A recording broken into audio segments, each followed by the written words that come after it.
when we think about consciousness, for me personally, I think of everything as mind, right? So everything's mentalism for me. So if I want an outcome, I create the intent and I use that mind that's that conscious. So imagine you've got a car. In the car, you've got a person and just the normal stuff with the car, right? So the car is practically your body, right? Your mind is the dashboard, so that's your brain. And consciousness is the driver that you don't realize that's there, right? So your mind will pop out things like, for example, when you're running really hard and your mind is saying stop, think about what really tells you to keep going, right? I'm trying to get you to tap into that level. So when I was told don't be a brain, have one, what does that mean? What am I if I have the brain in front of me? What am I? I have the brain and I'm not the brain. It's the separation. And when you go into that separation, you observe. And that level of observation allows you to move through the world in a particular way. You can make certain decisions, but you also can influence and manipulate it to the way that you desire, right? This is why people believe in affirmations. Intent is the strongest thing that you could use with your levels of consciousness.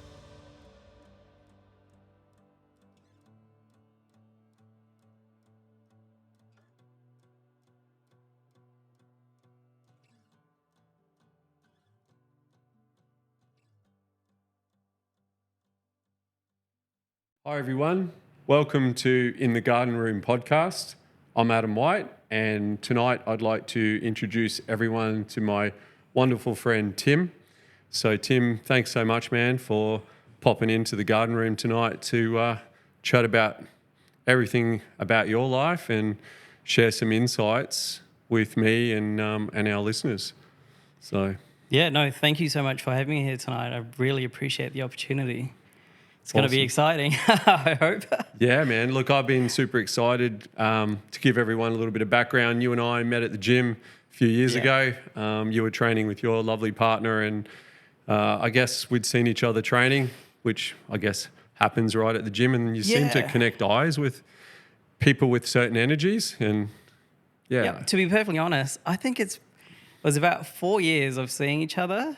Yep. Like, I remember the Gucci hat, and I think everyone will relate to knowing you and your Gucci hat. Yep. But for about 3 to 4 years, I kind of visually knew who you were, and if like you went to that gym, you'd know I don't speak to anyone. Like, I keep my energy within me, and I just go, hard at the gym, but I don't really talk to anyone. And then there was just one moment that you and I just kind of like paused, made eye contact, and said hello. And then after that, we were just like talking for 45 minutes. And I was like, wow, this is such a refreshing conversation. I haven't had one of these in a while. And I think it's because we went into, like, they weren't shallow conversations. There was a lot of depth to it. Yep. And it was just really about, being better. Yeah. And what we were doing at the gym and trying to become better at that point. Yeah. No, and I really appreciated it too, because at that stage I was burying myself in the gym early in the morning, trying to balance my own mental health and my mindset out, as well as I was developing companies and businesses and stuff. And to be able to have that special conversation with someone like you was just, there's a spark when you meet people, and if they seem to be in the same consciousness or on the same wavelength, then I guess you and I, and then you introduced me to your beautiful partner Jordan, and straight away it was like, wow. It was like I'd known you for like bloody years. I don't think I ever told you this, Adam, but after that conversation, I went home and I was like, Jordan, I finally found someone that I could actually have a really deep conversation with. Yeah. Because day in, day out, you know how you just run into people and it's just niceties? It was really nice just having a deep conversation with someone, and sometimes it can be difficult to find that. So I was super excited that I actually met you and the level that we went to, and I was like, I think I told her, I was like, Jordan, I wonder how deep of a conversation we could actually get into, because so many people kind of tap out at certain levels. So it was really nice for me to just have that experience with you. And I usually find that through communicating with people overseas, that level of conversation. So it was really cool for me personally. And I don't think I ever mentioned that to you either. Yeah. Yeah, no, it's awesome, man. And you and I have had a few training sessions, and we both like to lift heavy. and we like to be challenged. And I guess we'll touch on it later on about your world record that you hold and your other records that you've got your eye on at the moment. Yeah. So I guess just to get us started, I really want to just hear about you, your story, your mindset, how things have changed, and so just take us right back to as far back as you want.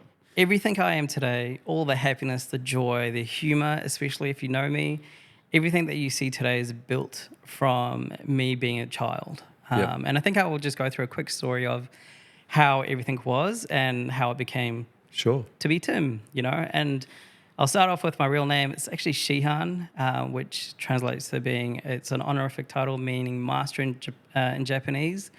It's old era Japanese, and it's martial arts based. So for the first 4 years of my life, I didn't have a family. I had my nana, and then from the age of 4 to about the age of 10, I met my family. So I met my family at the age of 4, and then I was with them for about the age of 10, and then from there onwards, it was just me and my older brother. Wow. It was very interesting because the closest thing to adult supervision we had was my dog, and he was massive. He was huge. Like, no one would ever come near the house. Like, this dog was incredible. But he kind of was the thing that I was leaning on for, like, emotional support. And I have this huge connection with animals for that reason. I respect them and I love them and I'll do anything for them for that reason. But from about the age of 10 to about the age of 15, it was, how was I going to feed myself? So my sense of self actually started quite early. And although I talk about it, not so like super relaxed and happy natured, it was actually very difficult. It was like, how do I make money and send myself to school and keep out of gangs and all the other things that come with adolescent behavior with no supervision or I guess any leaders that are, that could set the example for me. So being me, we just found out a way. Me and my older brother, we just kind of found out a way. We started selling metal to metal dealers, and we would buy cars that were broken and we were underage, and we'll fix them up. And then at one point I had 5 cars, and I would take like an engine block to the metal traders, and they'll give me $60 for it. But food was very cheap back then. Like, it would cost me 50 cents to get like a bag of chips, right? And it was just potato chips, but it was I would go back there still. It's very delicious. But it was enough to keep me going. And then you learn how to make more money. So I went from, doing car parts and selling that stuff online, or going to metal traders with car parts, to ripping cars apart and really giving them an assortment of light metals, like aluminum, because I knew it was priced more, and I knew they would give me more money if I broke down the engine, like all these little nicks and things that I'd have to do. Or I'll go to a wreckers and get like a part for like $10 because I knew what it was, and they wouldn't, and I'll put it in my car and then sell it or whatever it would be. So it went from trying to find a way to do it with like being young to, I guess, having like one of my first influence. Like there's a huge dynamic to it as well. Like, I have to give a lot of credit to my friends at high school, because they would feed me. They would give me the humor that would keep me out of, I guess, gangs and stuff.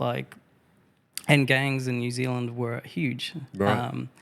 So especially if you're adolescent and, you don't have any, any support behind you, it's very inviting. And I don't think people actually really realize how inviting it is or how good it is. It's like another family, right? It pretty much is. Yeah. Luckily, my group of friends, they were just into girls and the other ones were cars. So that's where I really focus, I guess, my personal time on, was just cars and, texting, girls at that age, and just trying to get myself, in a better position. I think the real first insight and support that I ever got was when I was at school, and I don't know what it is. I feel like it's all science teachers, but this one, I was a very shy kid. And I had a stutter because English was like my 4th language, you know what I mean? So I had a stutter, no family, and being underconfident, and that's huge with stutters, right? So Yeah. around the age of 12, 13, I had a science teacher, and he was just enthusiastic to have me. He actually looked after my brother, and through high school, he was really naughty, like really naughty. But I was far pleasant. We were kind of like polar opposites in that way. Yeah. But he actually had really deep conversations with me, and when we started breaking up science from being a general thing into like physics, biology, and chemistry, because of my work, working with cars and building them, racing and whatnot, I just had this natural intuition to break things down and be really good at physics for my age. Yep. So he ended up naming me Mr. Physics. And honestly, the esteem that was built just to be called something and to be seen was ridiculous. Wow. I So that's think like back the first now, time, right, that you gained some outside sort of, appreciate. yeah. Yeah, and I think back and I'm like, wow, that was a turning point. That's where I had just a quick bump of esteem, and it was for a whole year. So be walking out of class, and everyone will be like, "Hey, Mr. Physics," or "Mr. Physics" at the end of class. And I went to an all boys school, so it was really cool that I had those boys, and I run into them around Brisbane, but I still look at them like brothers. It's crazy. I won't have to, we don't see them that often, but I still have that kind of family connection. But that kind of interaction and that kind of acknowledgement was really important for me and my development. I didn't like back then. I was like, "Whoa, this feels good. Yeah, I'm Mr. Physics." But moving forward through that kind of space and time, it was actually really difficult. Like I'm trying to think of like how to articulate how difficult it was. There were many nights where I'd just cry, just lonely, cold in a damp room or in a car, and I'll just go to sleep as a child, right? So it was very lonely. And even now, when I look back, I'm like, I couldn't even fathom where I am right now. Wow. Like in my head, I just wanted to get to middle class or like Yep. just, barely making it to middle class or just, that kind of movement Yeah. out of poverty. Yeah. So there were many nights where I just cried, and the only thing that was there really for me was my dog, Boy. He's big. He was a big dog, hunts elk. It's in his kind of nature. But he was very like strong, powerful. He was very disciplined. Like I'd buy him like a big bag of food, but he would graze on that food instead of chomping it down like my other dog who would go at it in one day. He was very disciplined, and those are things that I like observed. Now, I did have like a lot of good friends, and they weren't some of like what would I say? I had a lot of good friends that put me like really took care of me, like took me under their wing, and it wasn't like they were better than me. They were just like, hey, hang out with us, play basketball, do all these things. But those interactions really helped me develop my social skills because I had a stutter at one point, and then being introduced to this whole group of cool individuals because they were all the people that play basketball, or all of the ones that were like doing messaging girls and really interacting with this kind of social aspect of school really kind of opened me up. And then I was like, as a child, I was kind of mischief because this comes with the territory of like not having a good example. But I was never like, there was never any malice behind it. It was just like, oh, I wonder how far I could push this or how I could do that. Yeah. But it really got me testing the waters here and there, which allowed me to kind of figure people out, but also increase my sense of self, like created that confidence. From about that age, I started moving into like the older ages of high school, year 10, year 11, it's like year 11, year 12, year 13 in New Zealand. Right. And that was a very interesting time of my life. So going back to the car stuff, I went from, fixing cars to people bringing their cars over, and I would install like CD players, and they would pay me like $200 to do that. And I'll do that in like 15 minutes because I just became a whiz at it. And I was just cycling people in and out. It wasn't really like a solid business. There would be like random people that would know my older brother who was really in that kind of car racing scene. So you're hustling. Pretty much. Yeah. Like I couldn't get a job. I had to Yeah. wait till I was 15, and that's kind of where it kind of changed. Yeah. So I did that, and I was getting money, and I was sending myself to school and trying to avoid everything that comes with, you know, being in poverty, the gangs, I guess you could say the drugs, you know, the teen pregnancies and stuff like that. I was really conscious of avoiding all of them. Yeah. And my brother's friends who were like, you know, gang members and stuff like that, they were very supportive. They weren't like, come join us. They were like, don't join us. You've got a better future. Or they would say, hey, you're gonna do really great, and just keep going. Wow. Like, you don't want to be a part of these gangs or get involved with us or be a part of this. Just hang out with your friends because they just look like they're having fun. Because my friends, hilarious, like New Zealanders, like I have so much love and respect for them. I could go back now and I wouldn't feel like I've missed a day. Really? You know what I mean? Like, it's like when you have connections like that with people, it's one of the most beautiful things that I've learned in life that you could come across, is just like being able to drop off the face of the planet, come back and not be treated any different, or still have a bond as strong as that. And I love and respect them. Like, I can't explain. So moving towards when I became 15, my first job was it wasn't really a first job. I went and tried a job at Pizza Hut. They had me cutting boxes. And in my head, I'm like, I kind of earn more than the $8 that they're trying to give me for cutting boxes. So you could see how, like, there is, like, people don't realize there is an attractiveness to do things by yourself, or there's a reason why people do stuff that aren't, you know, consistent with society, because it's far more attractive than going on a small wage. Entrepreneurship is not for everyone, but once you've had a little taste of it and you think that you can do it, it's polar opposite to just following the 9-to-5 grind, right? Yeah, it is. So around that time, in New Zealand, you could get your license at the age of 15. Wow. So now I could drive legally. Not going to say if I did before, because, you know, I'm not going to self-incriminate myself. But I did get my license, and I think this is where the real freedom came, because now I'm getting exposed to different demographics of society. But my first job was at Pizza Hut, and they wanted me to cut boxes. I walked out the first day and I said, never going back there. It took me a while, like I think a month or two. Actually, going to correct that. It took me about 11 months to get picked up for a job. Right.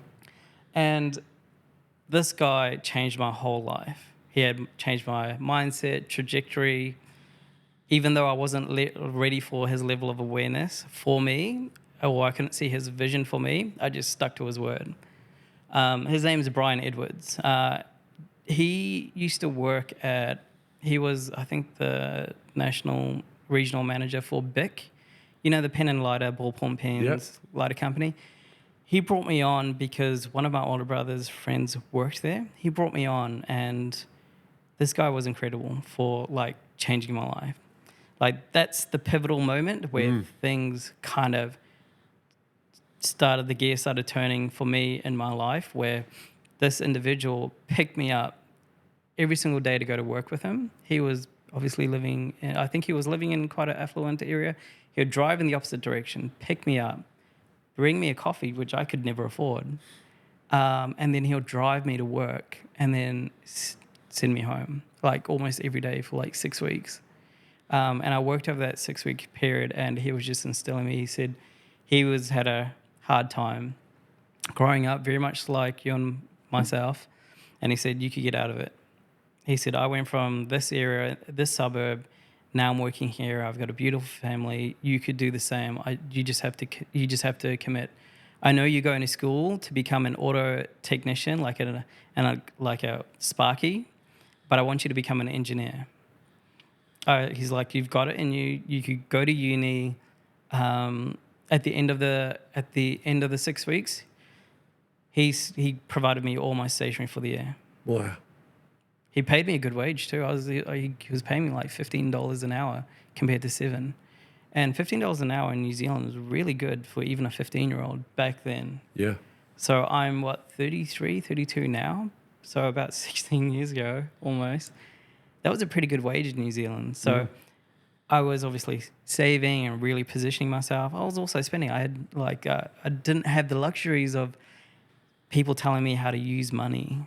And we'll get onto that soon because that's something I've learned to manipulate quite well. So he changed my life, and his name's Brian Edwards, and what he did was the most fascinating thing that I thought at the time, but I took care of this thing, and I really didn't want to hand them out, but he got a carded, like a really, it's like a card, but it's like almost embroiled, and it's got Bic on it, and it's got his title and everything, and it was a reference for any job that I wanted. And he said, Wow. whatever job you go to, give them this, and just keep handing them out. And he gave me like 10 of them, and I looked after it. Like, I was so impressed. I've never been handed something like that. I never felt worthy of having a reference like that, and and then I said goodbye to him, and he said he was excited to see where I ended up. Unfortunately, I haven't even reached out to him, but he came of mind, and I've been thinking about him for the past 6 months to reach out and just to let him know where I'm at, and I think it'd be pretty cool. Man, I'm sure he'll be so proud. I'm hoping he's honestly. I think I'd love to just talk to him. Obviously, he's going to be 16 years older, and I'm unsure of his age at the moment, but I'm definitely going to reach out. From there, my life kind of changed really quickly. I ended up waiting like 2-3 months, got a job at McDonald's, and as soon as I did, I picked up a card to go to the gym because I was about 47 kgs, child, like at 15 years of age, very light, very weak, and then I really enjoyed it. Now, I was going to the gym for a little bit, and I thought, big muscles would make me, feel good. And it actually felt really nice. There's a saying, you get weaker before you get stronger. And the same with money. It's like you feel broke before you feel actually wealthy because you do the hard yards, right? Yeah. So I was getting a lot stronger. And then my friends started going to the gym, but some of my friends were incredible. Like, being in New Zealand, like sports, like the culture in New Zealand is beautiful for music, arts, music, and sport, really. And a lot of my friends playing touch, footy, basketball. I was playing street ball. Like, we were all just doing what you do in school, and it was like my pastime. So when my friends used to, want to go home in the afternoons, usually about 5 or 6, I would be kind of sad. Or like when it would be school holidays, I would be kind of like really sad. I was actually excited to go to work because not work to school, because it was a real escape for me. And so when I started going to the gym, I started to see my friends come in and them, changing their physique at even at an adolescent age. We're all just getting bigger and bigger and bigger. Now, one day at school, a good friend of mine, his younger brother, I think he was just being silly. He was just knocking on this classroom door, and that would be where the kids that were from like Korea, like the overseas kids that would come and learn English, would be in, and he would just knock on the door and run away. And he kept doing that, and then the third or fourth time he did it, I don't know why he was doing it. I was just walking past. He they ended up grabbing him and like try to hit him, and then I kind of like stepped in. I was like, leave him alone. And then I ended up getting in a fight. And then like I had been in fights before, but this was different. I was seeing kicks at my head. They weren't just punches. I was seeing things that I've only seen in movies. You know what I mean? And then from that day, I was like, I need to learn how to fight. Like, throughout all my life, like, it's just, I don't know if it's like something that most men have. Like, we just want kind of like a physicality, like maybe even relieve tension kind of way. Test ourselves, find our boundaries. And like throughout like early of like even being younger, being karate and stuff, and just stopping it from the age of 10, like I was really into that stuff. I'd watch Jean-Claude Van Damme, like the old school fighting movies. I would watch, Bruce Lee and stuff like that. And so I was like, I need to learn how to fight. Like, I'm going to the gym. I just got beat up. even though I felt like I was just like, standing, being heroic, I just got beat up. But these guys were doing something completely different to what people out on the real world kind of do. And it was just kind of an awe. Yeah. So I picked up I could move between like towns and cities and whatnot now because I'm driving. So what did I pick up? I think I picked up a flyer for this martial arts club. It's a Muay Thai club. It's actually called MTI in Wellington, and they looked after me quite a lot. I ended up going there, and I'm gonna tell you why I'm so happy and how I don't hold anger, because I learned it in such a profound way, and it's so interesting that I did. And I only realized how profound it was probably about a year or two ago. So I ended up going to this Muay Thai club, and you've got like stages. You've got the beginners where you're just learning how to kick, punch, and all these things. And then you have to go through an exam to get to the intermediate classes, and then you've got the fighter classes. And I was there for about 3 or 4 weeks, just learning how to move, how to hold myself, how to breathe, how to punch, all of those things. And excuse me. And then we had a grading. So they call it a grading. So to be able to transition between classes, you've got a grade. Mm. So what happened was I can't remember how small I was, but I was about 47 kgs, like I said. Now, the guy that was looking after my grading, he's in the fighter class. So they hold pads, or they just kind of spar with you just so then you kind of get the feel of it. Mm. And so the trainer could actually watch you and see whether you're ready to grade up. Now, I was partnered up with someone that was like 6'6", 6'7", big, and through the grading it was fine. And then we got to the sparring session of the grading, and obviously he's bigger than me, and I've got an ego because I'm a kid and I'm just learning the stuff. And then at one point I grabbed him, and I had my arms wrapped around him, and my little body joinked him up probably like 2 inches off the ground. Wow. And he was so heavy that we both went tipped over together. And I was like so happy because this guy had just been like, jabbing me in the head, but like very pleasantly. I just had an ego, and I was like, I can't take this, so I'm going to grab him like how they taught us. Yeah. I'm going to push back, run in really quickly, grab him, pick him up. He was far heavier than I expected, and then just kind of leaning tower pizza all the way down. Yeah. And then everyone just kind of like laughed at the whole scenario or situation, and and then next round, I don't think he was too happy about it. So he threw me into the ceiling. He was like, yoink. Yeah. I was a lightweight, right? Yeah. And then from there, I was like, because I was embarrassed. Like I remember, like I was kind of like, imagine your chest and your knees hitting the ceiling, but your legs are like underneath you. And then, and landing, and I was like, okay, now I'm angry. I didn't hit him or go anything. I was just kind of like, it was kind of like a weird vendetta. Like in my head, I was like, okay, the next grading, I'm going to go harder. I'm going to train as hard as I can for the next 6 weeks, and I get the same guy, and he's not going to know what hit him. Like in my head, I'm just like, this is it. There's no going back. I'm coming to training. I'm going 4 times a week. I'm going to live, breathe. I'm going to learn whatever I can. I'm going to download whatever I can off Google at the time. And I learned all these really cool techniques, and I'm like ready. I'm like geared up. Like I have this fantasy of like hurting this individual.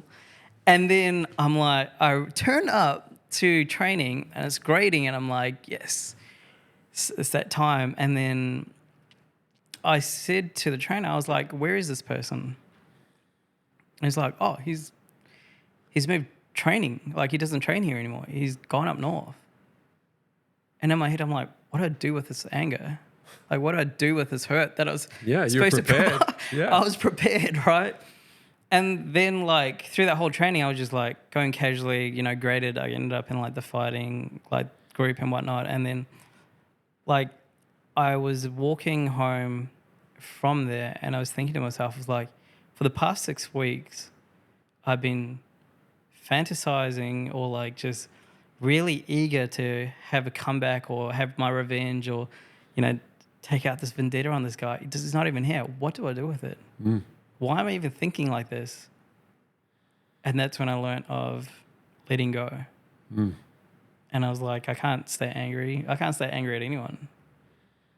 Like, and I just continued that since then. So it's very difficult for me to get angry because I don't care about a lot. Like I'm not, because of my upbringing, I'm not too concerned too much about the things that I have or the things I don't have, or like small things that a lot of people find being big, like things that a lot of people find being really big are very small to me. Like I'm not swayed, so I don't move with emotion. And I posted about this. I move with strategy. Yeah. So there's reason for like the things that I do, and I don't allow like my emotions to get involved. However, there is my dog, and that's a whole different other topic. Fluff. I know. He's like my kryptonite for anything. But even Fluffy, that kind of although he's going through a hurt, I like being in that really clear, calm, like subtle rage focus. There's something about the dark side that overwhelms any obstacle that you have in your way if you could zone in and if really, you can harness it, right? And that's just right. Coming back to what you said there. So it's all about like our mind life is a mind game, right? And it plays tricks on it. So you dreamed up this whole scenario back at the Muay Thai club, and you had it all played out. And that's how life really is. Like so often in our minds, we build up problems or issues that never even eventuate, right? You got yourself worked up to the stage where you're ready, you're going to do combat, and it never took place. So it's such a game that we all play, and if you can learn to control that, like you're saying, and you can expand on that, and there's way more power in the darkness. There's way more power in sadness, in hurt and in pain. Yeah. If you can harness it, hold it, and then let it out at the right time to do better things. Yeah. So when it comes to like, so firstly, like if you are fantasizing, you're going to suffer from anxiety. Totally. Because you're dealing with delusions that don't exist yet. Yeah. So when you're thinking that far in the future, you start fantasizing, and this is what happens to a lot of people in relationships. They start getting anxious about the relationship, especially if they don't feel like they're good enough for it. That's really what it is, or they're infatuated with it. It's just they have this anxiety of what could happen and not what is happening. So they're not in that present moment. So I choose and decide to be present. Yeah. So when people try to be careful, I try to be carefree. And that's I like it. That's like if you could see the way I kind of move. And I think this is one of the biggest things that people find with me when they meet me. They consider me like an enigma. Like you don't really know me because I'm not so caught up like with everything. I know where I'm going. I know what I'm doing, and I'm carefree. You move to your own speed, man. That's right. And even productivity, like both of us know what productivity is like. And I was having this conversation, I think with Jordan, because she's doing a piece on productivity. People talk about if you're productive or not, and they're two extremes, but we should be really talking about pacing with productivity. Sometimes we need a good pace with our productivity. Sometimes it needs to be slowed down because you need a bit more focus. Yep. You can't move so fast. But we could extrapolate on that later. But that going back to the fantasy and that anxiety, I relieved myself from that such a long time ago because I wasn't. So these are like the things that have turned me to me that make me happy and who I've become. But that's a big one. Learning how to let go and just not fantasizing or being delusional and just letting go and just moving with strategy. You'd be so happy. Like you just chill out because that's what life is really. So you're absolutely right in how that wraps up with a lot of things. Yeah. I mean, the way the way that we visualize ourselves and the world around us and others has so much to do with who we become and the outcomes that we get, right? So much negativity in the brain from time to time. And sometimes, you get throwbacks to things that have gone wrong in your life, and you think about that, it's such a breeding ground in our head for good things and for bad things. I think it's to be able to manage that is probably the single most important thing in our lives, is to be able to manage that balance between the self-talk, the confidence, to try and also believe in yourself, the self-love that you have, and the good that you know that you want to do. Without that, we're pretty hollow shells. Yeah, you're absolutely right. So I say this, and it's funny because it popped up on like some show the other year. But I've been saying this last year. I've been saying this for like the longest time, and that is that humans, like, we have this incredible superpower. Disregard the body, but the mind, which is considered like the first law of the universe. The mind.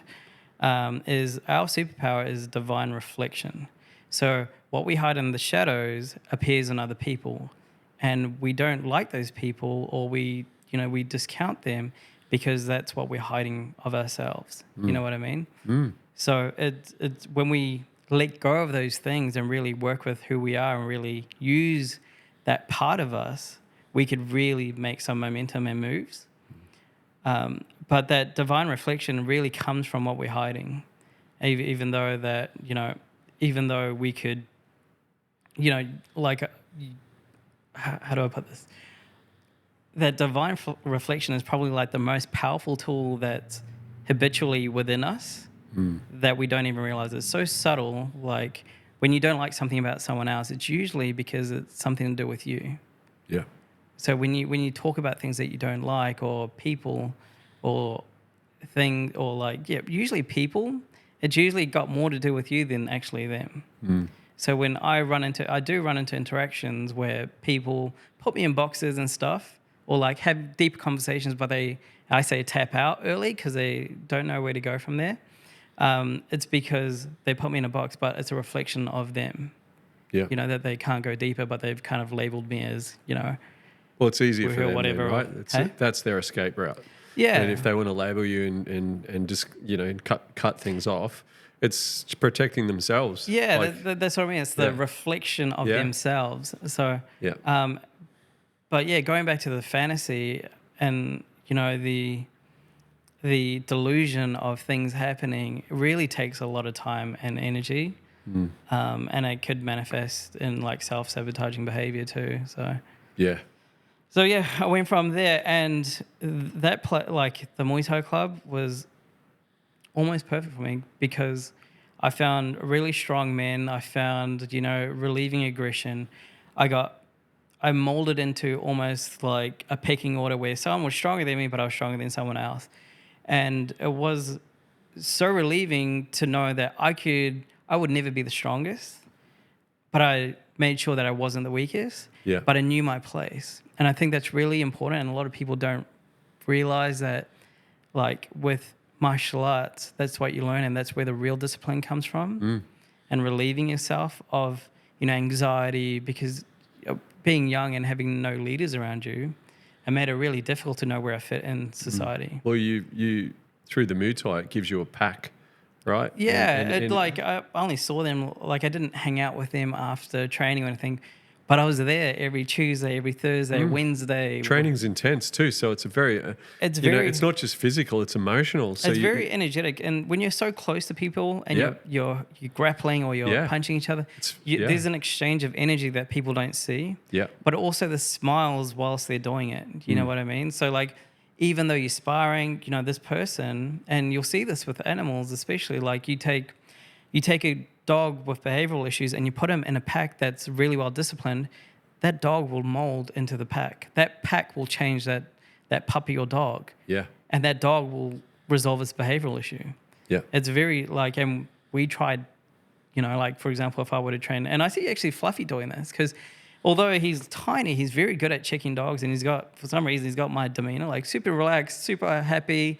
But if something's stepped on, or if dogs are too full on, or if they come at him, he just checks them.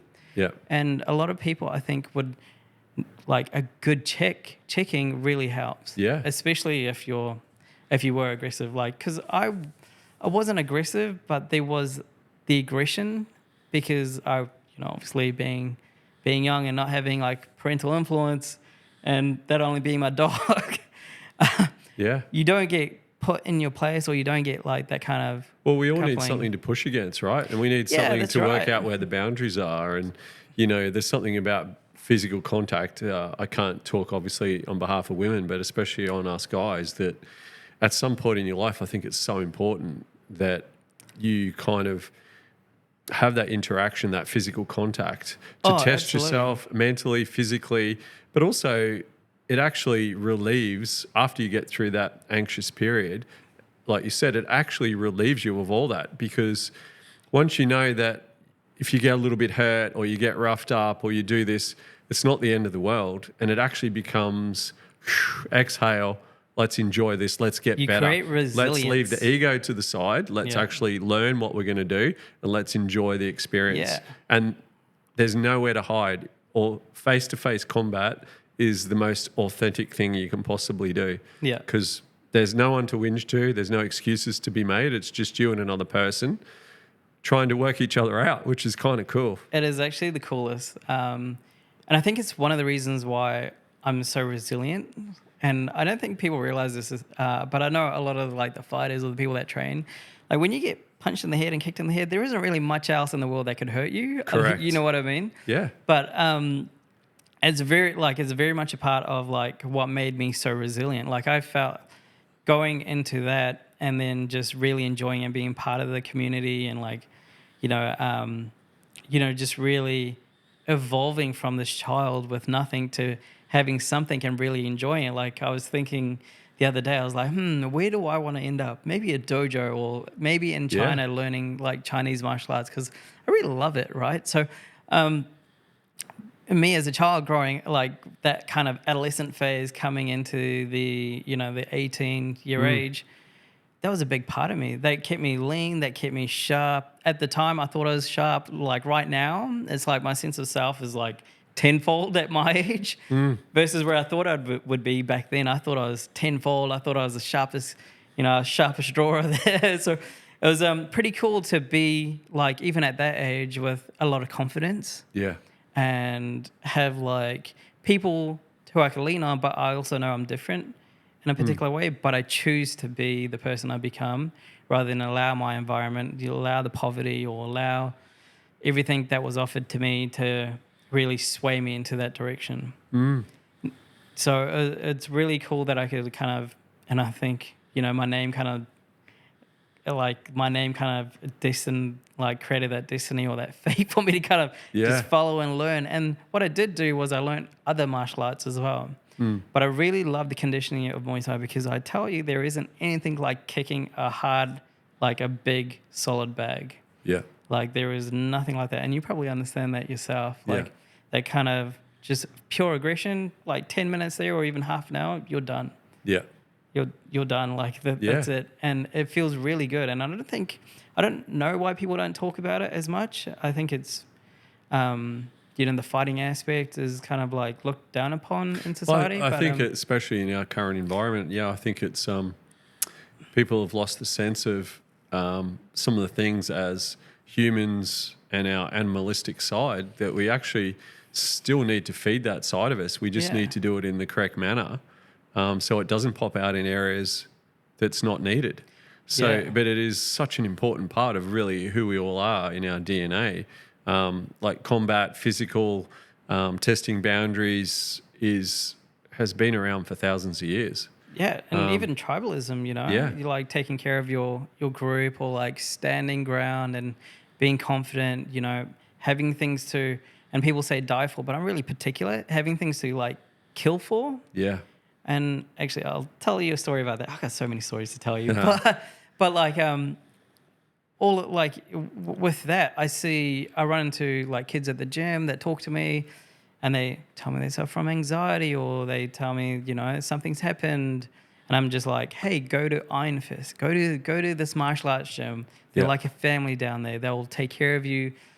And honestly, you'll enjoy the group and you'll enjoy the training, but you get to be physical. Don't take your aggression out on people, because firstly, you don't know how to fight. And if you do find someone that's going to fight, you're going to be in trouble. How about you just go learn how to fight and control and tame that rage or that sadness or whatever it is, and really, move to become a better being. Totally. And it's just it's a point of output. It's like an expression that's kind of hidden. And some of us have it a bit more than others. But I think it's fantastic for a lot of people, just martial arts in general. Just that discipline aspect of it is very important, I think. And how as you got out of that stage and you started to mature into different parts of your life, how have you found that all those learnings, some of them tough, obviously, and a bit sad, and then how has that helped develop you as you move into now, like over the last sort of 5 or 10 years, you moved into the business world? And well, it's actually helped me a lot. So, like, you would have received a message from me earlier about my shirt. Yeah, I did. And that would have felt awkward for most people to ask, but I just do it. Yeah. So I just get things done. I don't care how awkward someone feels. I just have that resilience. I have that I don't care nature, because you're going to tell me exactly what you want, and that's how I like it. So I become more direct in the way that I communicate.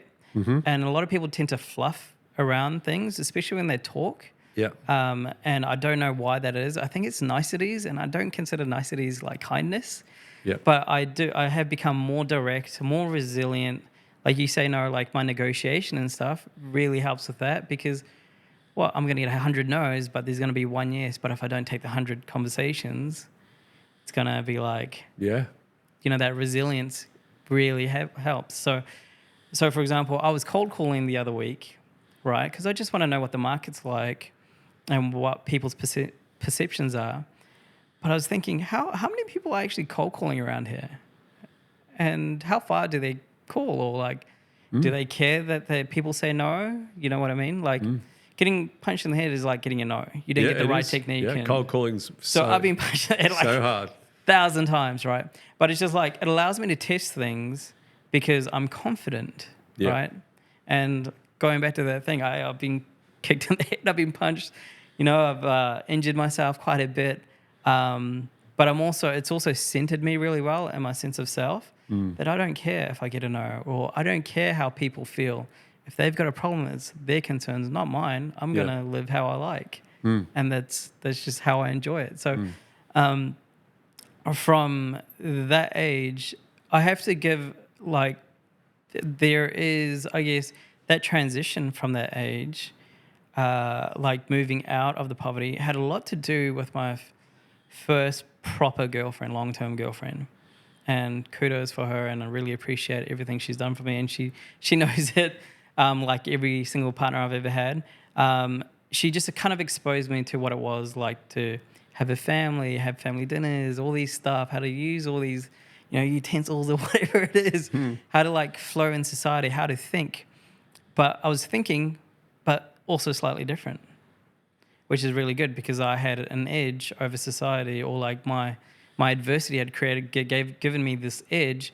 Now I'm just learning how to kind of, flow and become better. Well, how to use it, right? Like, it's a skill. Like, how to use it. Yeah. But also the love and attention, like her family had provided me, huge. Yeah. Like with any that partner, softness and the love, and I have to admit, like even around Jordan, like I go a little bit softer, but usually when you find me alone, I'm usually direct and pretty sharp and on to the point, unless I really like you and I get humorous and playful, which I like to do that because it makes it easy. But if you find me off guard, like if you just find me or just look at me at the gym, you'll be like, this guy's like angry at something, or he's just going hard at something. Yeah. But around Jordan, or like those relationships, it really softened me up. So like all that adversity like made me rough and like gave me all the things that I needed to have to become me.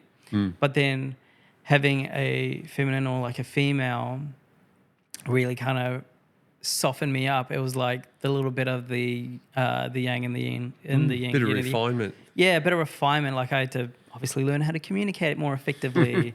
I had to learn how to touch. I'm not a touchy-feely person, but I had to learn how to touch, because it's how people show their love, and that kind of language of love. So that evolved me, but that also kind of created like the idea and the spark of how far I could go. And it was in, I guess, that kind of movement out. And I was like, back then, this is one thing that I mentioned, in New Zealand we have got something called Trade Me. It's like eBay, but I was selling stuff on there, like, because I was like, this is a good way to make money. I'm going to sell car parts. I'm going to sell light bulbs. I was selling anything I could. I sold like these $5,000 couches that I found. I didn't know they were worth $5,000 for $500 to like a cinema. And I was like, what'd you guys just pay full price for it? They're like, it's worth $5,000. I'm like, oh, wow. Well, obviously I don't know like what things are worth in markets, but I spent a lot of time just selling and like negotiating prices and stuff like that back then. But when I entered that relationship, I started like refining. I was like, okay, maybe I'm going to start a business. Yeah. Maybe I'm going to start looking into investments. Maybe I'm going to do this. And then in 2012, I invested in something. I probably don't want to talk about it on here, but you can probably guess what it is. And it's kind of blown up at the moment, but Yep. I invested in something in 2012 going against what my economics lecturer told me. Yeah. And then I realized, like, so my economics teacher, he was like a stand-in student. He said he spent $7,000 on the stock market and lost it all and never do it. And he was influencing, and this is why I jump into leadership and influencing, because it's really important. Because he was frightened. He was frightened. He scared scarcity, lost his $7,000, right? But he was telling us, all these kids that are 17, 18, 19-year-olds, not to invest our money, and it's better off saved, right? So I was thinking about that when I made this investment, because I was like, this is so random. This is so big. I was into techie things back then, because I still am. I'm a bit of a geek. I'm into that AI stuff right now and really like refining that even for my business. Yep. But I looked back at it and I was like, that guy was way wrong. Yeah. That guy was completely wrong. And that's when I kind of like realized that the information people spit out, they don't actually know. They've got this prejudiced nature towards certain things that didn't work out for them. Correct. You know, they're like, Adam's a good person, or someone's like, Adam's a bad person. I'm just like, Adam's a person, and he is what he is. Yeah. And I enjoy being in his company. Doesn't make him good or bad.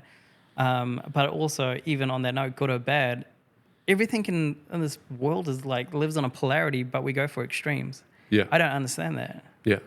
So it's like with, I guess, moving into having a family, like I was talking to Jordan, I was like playing with the idea. I was like, do I really want to tell my children what they're doing, good or bad? Or would I like to maybe say, hey, you can make better choices, or is that a good choice? How do you feel about that?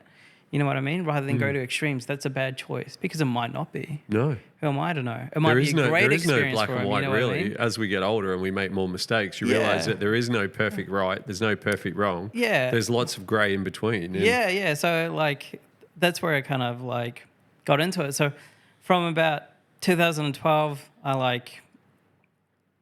I came to Australia in 2010, failed at that attempt because I was moving in.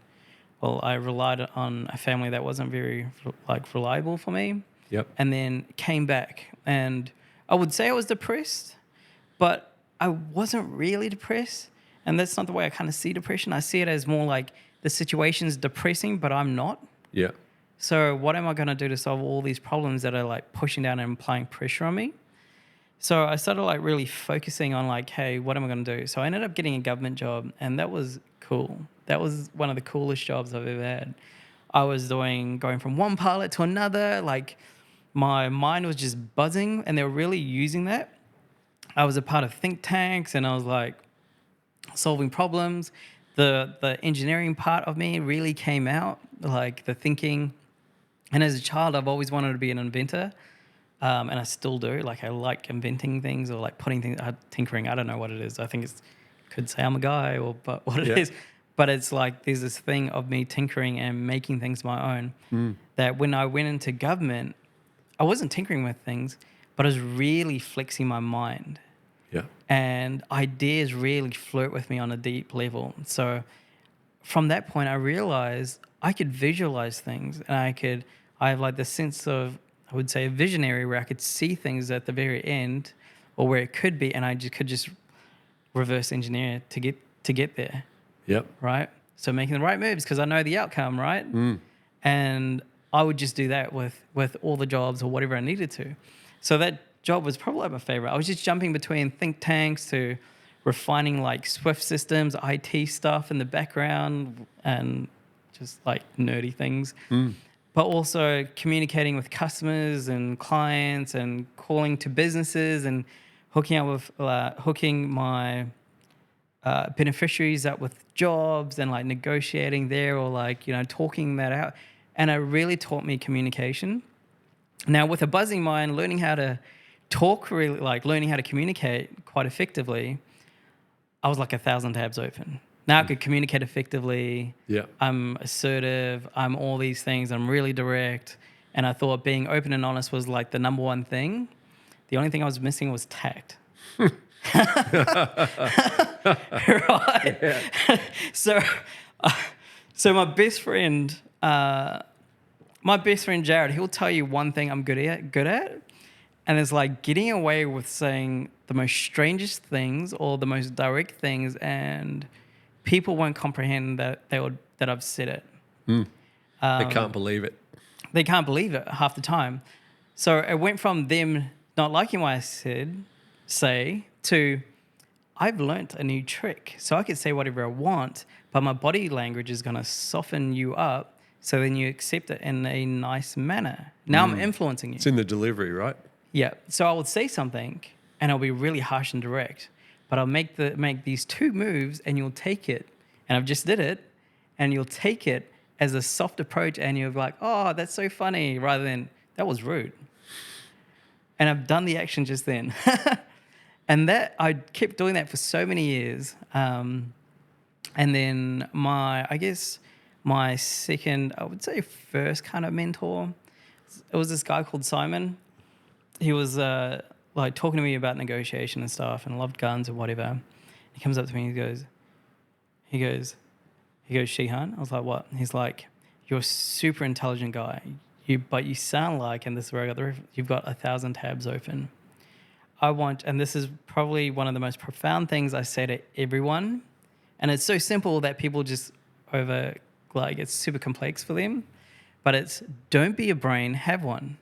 And I've spoken about this before to people. I tell everyone, I'm like, don't be a brain, have one. Right? This is going to move into, I guess, consciousness. Yeah. Right? But I still use that today. Anytime I'm thinking too hard, I'll be like, I won't be a brain, I'll have one. What does my brain say? And then it changed the dynamic of the way I communicate. So I no longer blurt everything out. I would no longer, not have tact or whatever it is. So I learned that, and then I got really good at it. And I learned a few other things. But that one stuck with me. And it stuck with me a long time because at that point, I'm like trying to figure the world out. I've just left my partner. So we're skipping from like the age of 22 to like 23, 24, 25. So I left my partner at the time. So that was my first girlfriend that I guess transitioned me out of poverty into this place. And and with that quote, I kind of like changed the whole perspective of life. I went home and I kind of mulled over it, and I was like, if I'm not the brain, what am I? And I just kept going and just kept kind of going. And then I kind of like forgot about it because, I started moving into, hey, now I've kind of made it to a certain level. I'm going to go enjoy. So I start going out, start doing the drinking, starting to, make friends and all these other things.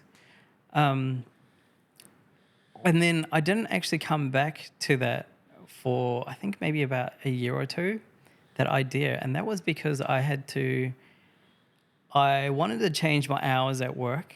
And I had to go to a psychologist to get the change because I called up. The doctor was like, hey, I want to change my hours at work. Could you just give me a slip saying that I could change my hours at work? And they said, no, you've got to go see a psychologist because they could only really provide that. They could, assess your stress and whatever. So I walked in, and she's around the corner in Manly over there, and I was like, "Oh, hey, I'm just here. I don't need to sit down. I just need my hours at work changed." I was like, "I'm working till 9 o'clock at night. This isn't conducive with what I want to do with my life. I just want it changed back so I could work like 8 to 4 or something normal, like normal people." Yeah. And at that time, I was also running a business called Dog Teak. There is so much here to unravel. And I was juggling both.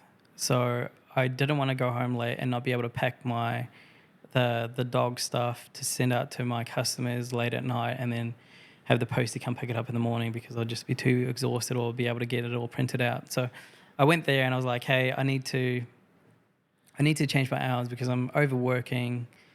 I'm doing way too much," and that's pretty much it.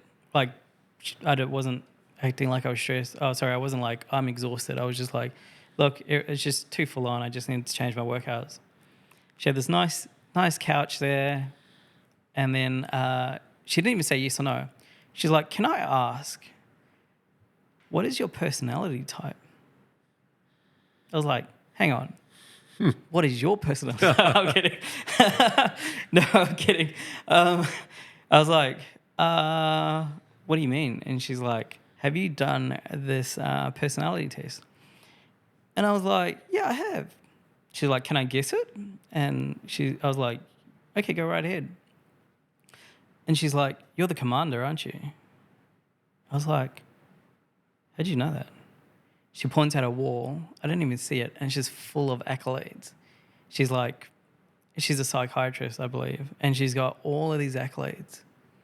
And she's like, "We don't get your type in here or anywhere for us to observe. Do you want to talk about anything? Because I want to write something about you or like your type of people. Because you guys just want what you want and get out and move on." Right? And I'm like, "Oh, sure thing. What do I talk about?" And she's like, "Anything." And then she's like, "Is there anything you want to talk about?" And then I was like, "You know what, Doc? I'm going to tell you my whole life. More than what I've spoken about here today. I'm going to tell you my whole life from get-go. From meeting my family at the age of 4, through the specific hardships of my life, all the way through to the, where she's sitting me, well, had me sitting. And I did one session, and then she said I had 5, and then I got to 2 or 3, and then I was done. But I just felt like I had a weight off my chest. But just having that place to vent, there wasn't a lot of therapy, and she said there wasn't. She was just listening. Yeah. She could see how I've become me and why I wanted like everything that I want and why I'm doing a lot. So nothing was ever good enough for me. Yeah. Because I'm from nothing. Now I'm like kind of getting everything, and I don't know, like, I just wanted more. I was just hustling. I was like, "Hey, I'm going to run a business. I'm going to do this. I'm going to try and make money here and there. I'm going to, Just keep tacking on. just keep going on and on and on and on and on and on. Burn out." That's where I ended up. Really? Burnt out. Yeah. So it wasn't like burnt out where I'm like brain dead. It was like burnt out because prior to that conversation with her, I had flown back to New Zealand because my grandmother, who had me from the age of 1 to 4, she had developed dementia. And I was sitting in that room with her for 4 hours, and she was cycling through the process consistently of how she lost me at the age of 4. Really? Yeah. And she was telling me how much she loved me constantly. And I was looking at her and I was like, "I'm so sorry I haven't been here or been around to really tell you that I love you or thank you for all the things that you've done for me or overly loving me, even from a distance." I never got the opportunity where she would be able to comprehend. But it was very interesting because she knew who I was. She's lost her memory and she just kept in a loop. And that does something to you. And I was like, this is doing something to me. Like I'm doing everything right now, and I'm also partying and keeping up with my friends and doing all these things. Something in me is kind of like switched. Okay, I'm kind of seeing like the end of like where life could lead, and I don't want to take that stuff for granted. No. I want to kind of like enjoy it. And then I went to the psychiatrist, and it was she didn't give me any meds or anything. It was just happened to be, I think she had both. But it was just nice just to be able to vent. Yeah. And just have a place. That's what we need. Yeah, right. So I ended up doing that, and then she's like, "Hey, just an FYI, you've got some self-sabotaging behavior." And I was like, I love it, because she was learning how to communicate with me directly. Yeah. It wasn't like, oh, you're going to be doing this and that. She's like, you've got some self-sabotaging behavior. These are the things that you have to watch out for. XYZ. So that's got to do with like my childhood and family and stuff like that. And then the other ones were like, hey, you don't realize it, but you do too much. Like, as in, I was a people pleaser, or I seemed like it, because I had a high value. Like, I valued my friends like my family, and I was doing so much for them. And I couldn't see that. I was just like, oh no, I just do as much as I am because they're like my family and I love them so much. And then it was finished up all the sessions, whatever. Funny that at the end of it, she's like, I feel like I should be on the other side of that couch talking to you, because that's how it ended up being, right? And then it was like a month later, and I couldn't see this behavior. I couldn't see my self-sabotaging behavior. So I had a friend who had broken up with her partner at the time. And she was a really good friend of mine. And she's like, oh, hey, Tim, me and ex broke up and got no place to stay. I'm like, all right, come over here. You could have my room. I'll sleep on the couch. Like, this is the type of person I am, just in general. Yep. And then she moved in, and just for like 2 weeks, and I was sleeping on the couch. And Fluffy sleeps in my room, right? But he was torn between me and the room, but he was also protective of the room. He was like looking at me like, what am I doing on the couch? It's bedtime. He's very particular. He knows where he sleeps. He knows everything. Like, he's very well trained in that manner.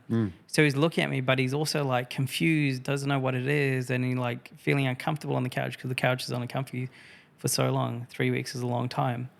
And then looking at him and him trying to pressure me to go to bed, into the bedroom, I had realized, I was like, there it is. That's the self-sabotaging behavior. Why did I put him through being confused with someone else in his space? Yeah. And us not there. And us sleeping on the couch and having backaches and being uncomfortable. And I saw it in his eyes. He was confused because there was also a dog, but the dog was sleeping in the room as well. But it's his space. Yeah. And then it was only through his eyes I could see that that's the self-sabotaging behavior that was pointed out to me, that I wasn't doing enough for myself, but I was doing everything for everyone else. Yeah. And that wears you down after a while. Yeah, it does. And like... It's nice, it's heroic, but you can't, it's not sustainable. Oh, no way. And like... Even like with money and stuff, like, because I never had money wasn't something I was like, oh, I need this, I'll give it out to people, right? I'll be like, hey, you need a loan, here you go. But it takes a lot out of you. And then you're like, oh, I could use it, could not, don't know, whatever it is. But then when I saw it through his eyes, through Fluffy's eyes, and I think that, like, I realized how much I love him, that I could really see his kind of confusion, like the intrusion of, another dog or person in his space. I was like, okay, no, this is too much. I've got to start saying no. I've got to be like, nah, self-inflicted. And so now I don't now, because I know that and I like fine tune really quickly, it's like I give people like the first opportunity and I really provide them empathy and understanding. But the second opportunity, I call it out. I'm like, hey, some of this stuff's self-inflicted. Yeah. You've already sorted, you're in a loop. I need you to figure it out. Or if you want help, let's go. Yeah. You know what I mean? Yeah.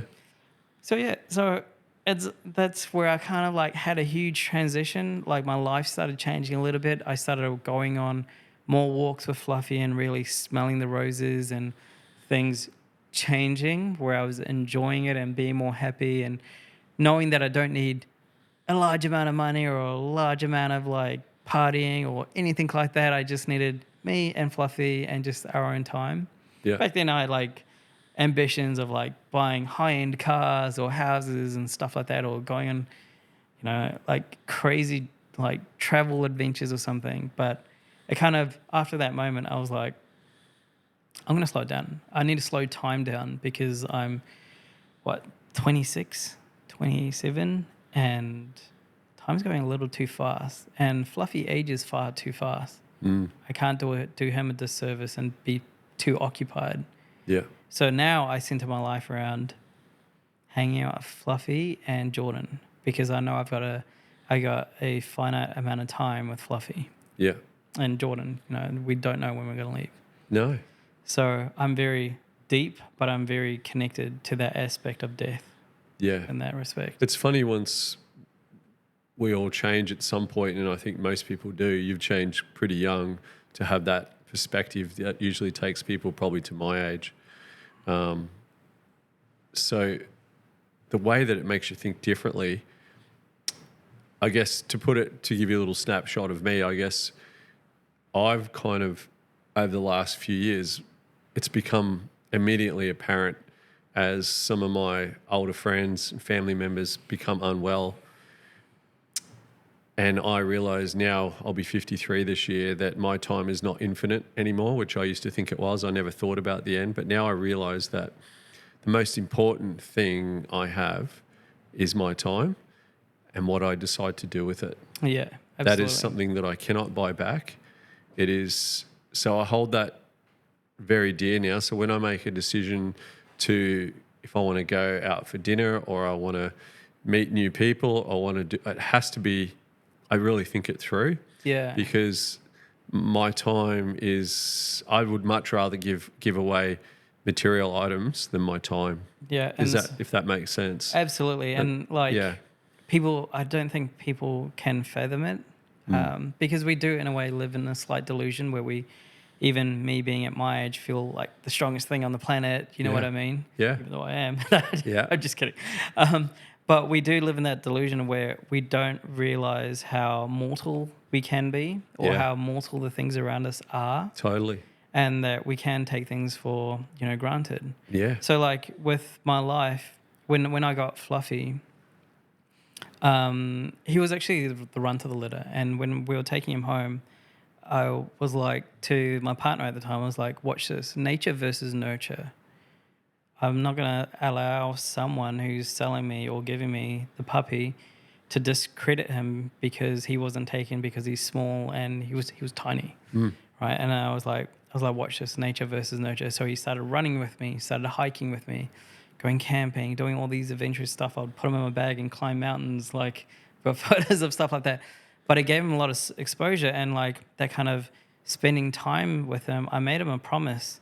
And I had, like, being young, I had this kind of egotistic view where I'm going to live hard and fast. And I'm going to be out when I'm like 38 or something, right? Because that's old when you're young. Yeah, right. And you want to, like, people, there is a fantasy of like finishing on a high on your peak, is, the peak of the peaks. Yeah. Right. That was my fantasy. I was like, never getting married, never having children. I'm just going to live life in the fast lane. I'm going to go hard and I'm going to enjoy this life and really consume it. And I'm going to use that word, consume it for what it is. Right. And then when I got Fluffy and I started hanging out with him a bit more, I made him a promise that I will outlive him. It doesn't matter if I'm like, if I've been hit by a car or something, I will outlive him to make sure that he has the best life that he could possibly ever have. That's beautiful. And it'll be selfish of me to leave this planet and do the stupid things that everyone else is doing and leave him with no one. Yeah. Because although I adopted him, I actually have a funny meme that I posted the other day. It's like when someone asks you if you adopted that dog, you respond with, no, that's my biological dog. That's how kind of... that's cool. That's very cool. Yeah. So it's kind of like when I look at, like, if I'm going to take in an animal or creature, it doesn't even have to be like what we consider an animal. Maybe I adopt a child, and I might do one day. Yeah. It's going to be my own. It doesn't have to be biologically, but it's going to be under my wing, and I'm going to make sure that it thrives, and it's got the best opportunity to enjoy the life it has. Yeah. It's everything that it needs. It's going to get the support, but it's also going to get me. Yeah. For the extent of it. So I made that promise to him really early, and that's behind every decision I kind of make, like whether it's go out late, like he makes sure that I'm home at 3:30. Yeah. If I have a late night or something, I go home early because I wake up at 3:30 because he gets fed at 3:30 in the morning, and that's a habit that we share as well. So I live my life in a way of prayer where I do everything right by everyone else, and I don't even like. It is, I do right by him, but I do that for everyone. Like, I will always have your best interest at him, and I will always have, it could be a random, I'll always have your best interest. You could be my enemy, I will have your best interest, even if it is to compete with me, because I know you'll sharpen me to my edge. And if that's what you want to do, go right ahead. You'll never win, but go right ahead. You know what I mean? But I have that best interest, even with Jordan, like beautiful, awesome, like she's incredible. But if I see that she is unhappy or if there's something within her that needs to be expressed, whether it's solo travel or whatever it is, I don't know what it is. I'm just making things up at the moment. But if I see her not being herself, I will let her go to become who she needs to become to live a fulfilled life. Yes. I don't have the attachments. You don't need to own her. I don't have the ownership of her. So I kind of like lay it out to people. Like when you come into a relationship, if we were to look at rail tracks, most people try to combine them and overlap. Yeah. I like them to be side by side. Yeah. This is why Jordan's got her own business. I've got mine. She's got her own friends, all this stuff. But she's got her own when there's ambitions. too much overlap, it's fear-based too. It's also That's not free. That's not free, but it also becomes codependency. Yes. You know what I mean? And that's what I don't want. The growth stops a little too. So I know, like I have this ability on, I guess, females that when you're like with me, like I know you're going to become codependent if I don't draw the line. Yeah. And so I set like certain, I guess, I would say I set like a certain premise, and I usually use that quote. I'm like, hey, you know, if we're going to do this, I don't want you to overlap with me and try become a part of my life. I want you to line your life with me. I want you to be your 100% you possibly can, because I will be always trying to push 100%. Yeah. Right? Don't worry about me. Focus on you. So we even had a conversation about how she this is relationships wise, where she feels like she can't test me or like push me to become better. And I told her, I was like, hey, hang on. I'm not too sure what type of guys you've been with, but when you've got a guy like this, like me, and I'm not going to say I'm normal, but there are people out there, you don't need to test them or push them because they're doing them for yourself. Just focus on you and become the best person you possibly can. Yeah. Fall into the person that you want to become. Fall in love with yourself. Do all the things because I'll be here. You know what I mean? So it's kind of like that. That's beautiful, man. And that's strength of character from both of you. Yeah. And I think that's overlooked these days, especially with the masculine and feminine. It should be in alignment to share each other's strengths and weaknesses. Absolutely. Not trying to take over the other. Absolutely. And I think there's a lot, and this is an opinion, you can challenge me if you want, but there's a lot of misinformation on the internet. You know, there's a lot of information about, I guess, your traditions, a lot of misinformation about, you know, yin and yang, you know, karmic reactions, or even masculine and feminine. I see that a lot. But if you get it right, everything works. Yeah. Jordan is like strong. Like, she was in the military. She was like shooting guns and stuff like that. Yeah. So, like, but around me, she's feminine.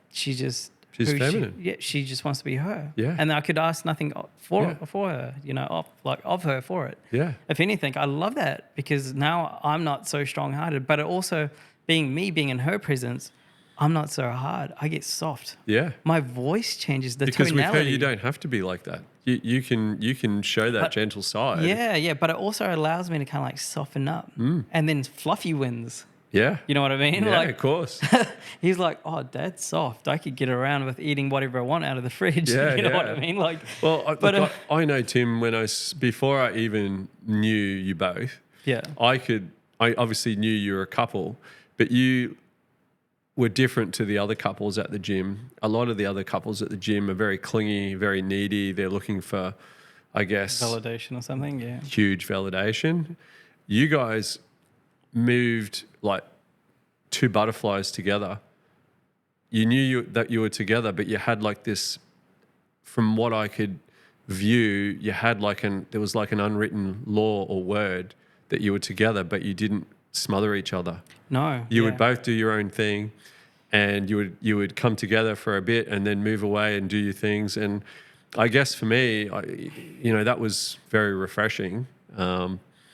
And I guess, yeah, I just saw that as a beautiful thing for you guys. Thank you. And as I've got to know Jordan as well as you, yeah, I mean, it's pretty rare when you can find a special human to share that type of thing with. But what you guys have is pretty special. So I just wanted to let you know that. And it's two special people coming together who are not looking for complete validation from each other. You're getting it for yourself, and you're sharing the happiness that comes from being a better person individually. Yeah. And that's huge. Like people, I see this a lot. I guess as I get older, I'm a bit of a looker now. Like I look around and I observe a lot. I try and say less now. I guess one of the things I've come up with is observe, listen, observe before you speak. So if you can do those three things, you're going to learn a little bit more about what you shouldn't say, what you should say, and what's really going on. And I guess, yeah, it's like once you learn to sort of try and think that and practice that, it changes everything. Yeah, you're right. I'm going to ask you a question. Sure. So there are two different types of leaders, and we're just going to talk about pinpoints, right? Yep. There's a charismatic leader, and there is one that isn't. Do you know the difference? Do you know what makes someone charismatic? I think from charismatic is being authentically confident and just being completely yourself without a care of what the repercussion is. Absolutely. So the person that you find charismatic, what makes them really charismatic to the people that like listen or view them is that they actively listen. They observe, they listen. They're more involved with you. Yes. They use tonality and they, talk really confidently, but they're not so self-conscious that when you're talking that they think of themselves and they butt in about them. They're actively listening and they observe. And that's what makes you charismatic, you know what I mean? So what you're doing is of that nature, just observing, listening, and then responding. Because the worst thing you could do is someone talk to you and you're thinking about how they're perceiving you or, who that person is, and then not give any energy to the conversation. Yeah. It's a dull conversation. And that's where a lot of people can't go into depths because they're not self-obsessed, but they're self-conscious. Yeah. And there's that's a really that powerful thing that you're doing is where you observe what people say, listen, observe a little more, then respond. That's usually the nature of someone that's being charismatic. Awesome, man. Yeah. Yeah, in our world of social media, so much of it's all back to front, the way everyone's communicating and what they're portraying. There's very little listening done. It's all about everyone preempting, trying to put together, which is the whole reason why I really wanted to start this podcast, was just to try and showcase people that are being authentic. Yeah. And that their actions mean more to them than the perception of others and the falseness of just what people see from the outside. It's very easy to portray a character. It's not as easy to be an authentic, real character. Yeah, it's very difficult. It's very difficult, and I say this because I've observed it. It's very difficult to carry on lies, to put up a front or fake who you are, or not be you. Tiring. Because it's tiring. Yeah. What, you're going to carry on a lie? What, you're going to try put on the front? What happens when you're in the limelight and then you're not being you? It's exhausting. Totally. You know what I mean? So I couldn't imagine anything worse than know. So So even when you meet me or like anyone that meets me, you'll always get like this look, and this is probably the look. I'm just look, and then you'll get the exposure. But that's me all the time, right? I don't care what you think of me. I don't really care of the boxes that you put me in. You know nothing about me. If anything, it's you. You like putting people in boxes or labels or whatever. But they always get the same experience, unless you touch Fluffy, which is consistently the same experience. You know what I mean? Yeah, man. And I think with even touching on that Fluffy thing, I think it's because I'm doing so hard to honor like my part of the agreement. Like I'm a man of my word. Like I have a lot of principles. Like I always do the right thing. I have a high level of accountability, And like when I say I'm gonna like outlive you, I'm gonna do that. Yeah. So You mean it. everything's like dedicated to that, and that's why I kind of go to the depths of keeping him alive, because he lives life way too far on the edge. So talking about, let's just extend on talking about discipline and lengths you're prepared to go to. Yep. Just give us a little snapshot, because I'm sure everyone will be interested about how you built this more robust, extremely strong physique that you have, and how you've managed to utilize that, and a little bit of a snapshot about what was the background. When in your mind did you decide that you were going to become incredibly strong, disciplined, and then set a world record in the gym? Okay. So just give us a little bit of that background leading sure. up to that, because that's not something that just happens. Yeah. There has to be a driving factor. So Well, look, most of my life was literally a martial arts. So you naturally lean like, 63 kilos or whatever it is. And I'm 88 at the moment. And this isn't even my heaviest. If anything, I'm leaner now than what I was 6 months ago.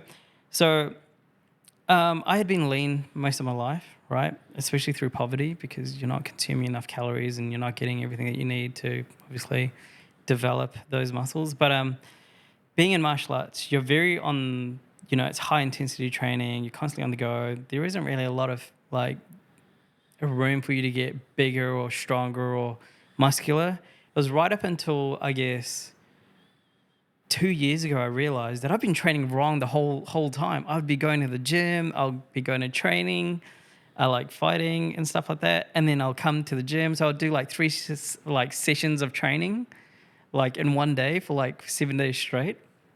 So I've always had like that kind of endurance, but I realized I'm not getting anywhere. So I'll see my arms big, and then I'll go to training, and then my arms will become small. That never made sense to me, so I'll just try to go to the gym a bit more, and then it's never eventuated. So when I took on this fight, don't even ask me about this, but I had 14 months off training because of like COVID and whatever, and I took on this like fight within like 2 weeks of like I came back.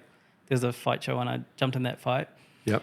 Worst idea ever. I dropped like 7 kgs in that space of time. I'm like dry, ankles are dry, and then 30 seconds into the fight, I practically tear both my ankles. I'll show you photos. It's hilarious, but it wasn't hilarious at the time. Essentially, sat through the whole fight, got beat up for like 3 rounds. It was fine. And then I was out of training for a little bit. So from like December through to like February. And then Fluffy went through this tough time where he was about practically dying, and I had to save him. And I kind of like just stopped everything, and then I focused my time on just getting the right people around him, getting him fixed, looking at all the things and dichotomizing what would work and what doesn't. A lot of the research and stuff was left up to me, so I kind of like stopped, and the only training I would be able to get in was gym training. And I was lean at the time, super lean, and I started training a little bit, and then I realized I hadn't even been having like the necessary amount of protein I should be having for like the last 10, 12 years of like living, you know what I mean? Yeah. But moving forward, it was like, hey, taking that grit and discipline from the fighting and like, the martial arts side and bringing that into the gym felt so easy. I was just racking on weights, but my body I wasn't doing high intensity workouts, so my body was filling out. So about 2 years ago exactly, I decided that I was like, hey, I'm back at where I was. Like it's about 73 kgs, and that's usually where I sit really nicely. I was like, I'm gonna let my body do what it does, like what it should do, but I'm gonna eat right, and I'm gonna see where I could get to. And that was incredible. I never felt so powerful in my life, like strong. Like there's a different feeling to being completely like lean and like on point. There's like a really sharp focus, but there's like this insane confidence knowing that you're strong and you can snap someone. You know what I mean? Yeah. So it was like between February through to June, I had moved like 12 to 14 kgs of like just mass. And I wasn't completely fat or anything. I had moved up 2% in body fat, but the rest was muscle. And then over that period of time, I realized how strong I was. And I have some beautiful like family members, Jared and Jamal, those boys, like they're my family. And they've always said to me, you're really strong. You're so smart, you're strong. And these are like the guys I see like every week. And they've always kind of said it. And then I just started feeling really good with all this kind of like confidence behind me. I just went up in weight. I got really strong. And then I was like, it's not stopping. It's not stopping. And do you know why it wasn't stopping? Because I was saying this affirmation to myself, and I just learned these affirmations, but they're real good tidbits. It's like when I hit resistance and I'm maxed out, I'm like, that's just the same hard as that. That one was a week ago. Yeah. So when I kept saying that, my body was like, adapt. So like every time I hit something that was hard, I realized hard just felt the same every single time. Consistently, like, and when you think about what feels hard always feels the same. Yeah. It's just at different points. Yeah. So when I was like lifting all these weights, I was just like, oh, that's just another type of hard. Well, it's just hard. Yeah. It's just the same hard as what the other one was like 2 weeks ago. So like I went from like I don't know, rowing really light, like you know the sit down rows. Yeah. So I went from rowing like 20 kgs on each side to at that time I was maxing the thing out, so like 140, 160 in like a short space of time. Yeah. Just because I kept telling myself this affirmation is just that's the same type of hard. Yeah. And I do that now. Like even in business, I'm like, oh, this is just another problem. Yeah. Just remove the label. I don't care what it is. It's a problem. I'm going to solve it. What am I good at? Solving problems. Yeah. So I just keep solving problems and I just leave it at that because the feeling, it just feels like a problem. So when I'm training, I'm just like, that's just the same type of hard. The only difference is I have to make sure that I'm getting gains over injuries. Correct. So it's got to be the time under tension, which I kind of took you through myself. Yeah, that was a great workout, man. I appreciate that. Yeah, so it's that kind of mindset that took me from 74 to like 86 Yeah. kgs in the space of like 5 months. And I was stacking on weight, but I was eating right. Around that time, had my memory, so that kind of brought me into it at the same time. Yeah. So I had COVID, and there was something wrong with like the way my brain took it. Must have been because my temperatures were above 40, and I was radiating heat. I'm not gonna lie. At the point, like when I was radiating heat, I felt like a superhero because like I'd have a friend sit next to me, and they're like, I can feel you from here. I was like, well, this is pretty cool. But it's the coming days after the coming days of the sickness, like that I started realizing that I couldn't speak properly and I couldn't remember stuff. So even me trying to talk about my past, you could tell it's kind of like broken up a little bit because when I think about it, they only connect newly to like certain things. Yep. And I have to You've kind of had to like rejoin the dots. Yeah, I have to rejoin the dots of why I did things. So like that period of time was super frustrating. That was very like the situation was depressing. I wasn't depressed. Yeah. And I want to make that clear, clear. Like I wasn't allowed in pubs or anything because I wasn't like vaccinated at the time. But like when I got COVID and after I got COVID, I was vaccinated. But like after I got COVID, losing my ability to speak, like I'm a negotiator. My words flow. I'm supposed to be sharp and on point, but I can't recollect words or be able to pronounce them. It's like my consciousness was like, hey, maybe you want to try articulate, say this word. My brain, the translation goes between my brain and my mouth. It just kind of like gets fuzzed out. So I start slurring words. Some words don't even come out like full words. Wow. So I just shut my mouth and I just went to the gym. Yep. And that's how that goal started of going to the gym and putting on weight. I was like, well, I can't talk. I got to learn how to I got to teach myself how to talk. So I studied neuroscience. This is the stuff I told you about, creatine. Yep. There's also other supplements that I took. I started doing this in-house study of like getting my brain to function properly. And although I seemed like I could speak quite, I could articulate myself very well. I could tell the difference between me now to me back then. And the difference is incredible. Like, I was exceptionally sharp then, but now sometimes I have to think a little bit longer, or like words won't come to me, or like my memory just kind of fails me. Or like emotion around certain memories don't exist for me anymore, which is kind of sad, but luckily it's kind of in the past. Yeah. And that's all from just getting cooked during like having the COVID and just getting reacted with your body, and just like, obviously when we reach those high temperatures, it has different effects on different people, right? So from the studies that I was looking at, so I was looking at medical studies, you start burning out neurons and stuff like that. Yeah. Around that 40, 41 degree, right? But when I went to the doctor, because obviously you go to a doctor when you have stuff like that, they're like, there's a small percentage of people like you kind of, that are saying that they've got it, but we're in COVID, so everything's a study and there are no answers. So that's why I took it upon myself to be like, what neuroscientists do I know? Oh, what do I look into? And that's when I started formulating this thing and like talking very little.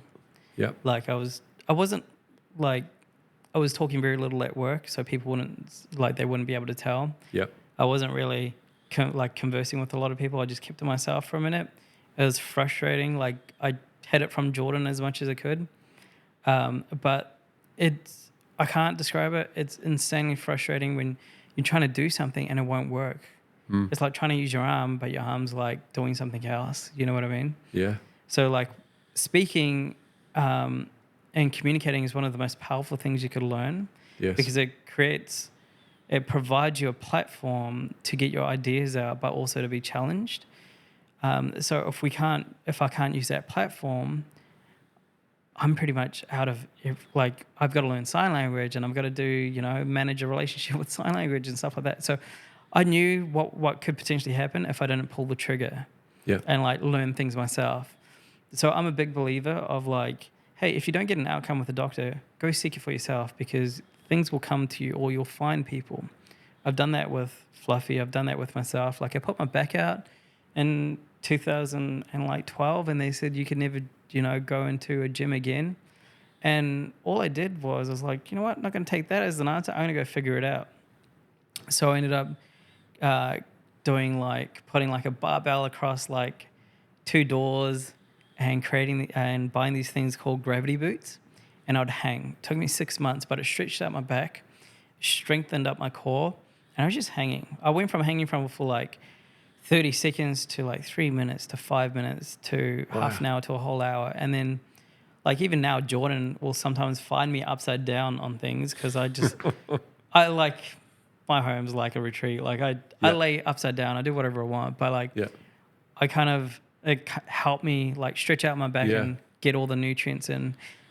I'm not a doctor. I can't say that's going to work for anyone that might be listening, but I take the initiative because that's what we do. It's also like, where there's a will, there's a way, right? So Pretty you won't much. be beaten. Like losing your speech and then converting this into like almost like a superpower, right? Because you've been deprived of one set of faculties. So you've actually taken that pain and taken that frustration and put it into something else. Absolutely. I was like, I'm not going to sit here. Like, it's not in my nature. Like, if you could kind of put if you could label me, I'll be like, 1, he's an enigma because no one knows anything about him, but he like flows through. You'll find me in like random places, but I know a lot. 2, he's relentless. And I think Hetty kind of found that out. Yeah. There was one point where I was training with him and I was like, hey, he's broken the world record already. And then I had 18 seconds to spare, and I was like, Hetty, I hired you to get me the last 18 seconds. Let's do this. And he's like, well, let's go. You know what I mean? Yeah. So it's like that kind of relentless nature. Like, it doesn't matter what you take of me, I will find a way back. And that's what makes someone like completely unstoppable. Is that kind of unwilling to conform to pressures, whether that's from society, whether that's from nature, whether that's from your past, whether that's something that's happened to you. It is to just push through and be relentless. You're too great to stop. Yeah. And there's this saying that I came across, and it's hilarious. You didn't come this far to come this far. Yeah. You know what I mean? Yeah. It's Yeah. and that kind of like, that's like my mindset. Like I feel like there isn't anything stopping me other than the things that I choose to. Yeah. Yeah. And a lot of the things are within my power. So like going back to my brain thing, it was like, hey, all right, I don't take like I never really took creatine, and I wasn't planning to do the 5 milligram dose every single day. I've never been a big fan of doing like the dosage recommendations, because I feel like the body, and this, I said feel like, so it's an opinion. I feel like the body is like its own chemical kind of factory. Yeah. And I don't really take Nurofen or any like forms of like, I guess, inflammation stuff. Maybe I should, but I don't. I usually feel the pain and just let it subside on its own. So like taking creatine, I never took it. I knew about it years ago, but I was like, I don't really want to take 5 milligrams a day. And I did a whole lot of study on it. I sent you a few things, and I was like, there were two, double-blind studies that were, that showed that even the placebo didn't work and whatever. Well, I studied creatine, and that cross-reference with something I studied I learned about in human performance, which is your brain runs off creatine as well. And it's also considered an energy source. So what I really wanted to do was I just wanted to kind of fuel and provide the raw material for my brain to have whilst I try to get better. You know what I mean? So Yeah. I just wanted to chug along. Whilst I was doing that, obviously my muscles were filling up. And my muscles were like, whoa, we haven't had this much of good, this stuff in us ever. So then I started, obviously, from that February period all the way through to like July, I started like filling out properly, like feeling muscular, feeling strong. But there's a sense of feeling good and looking good too. Like, yeah, you could be skinny and you could feel like you're the greatest fighter in the world, and everyone does at some point. But not everyone can see it. Usually you're covered up. Yeah. You know what I mean?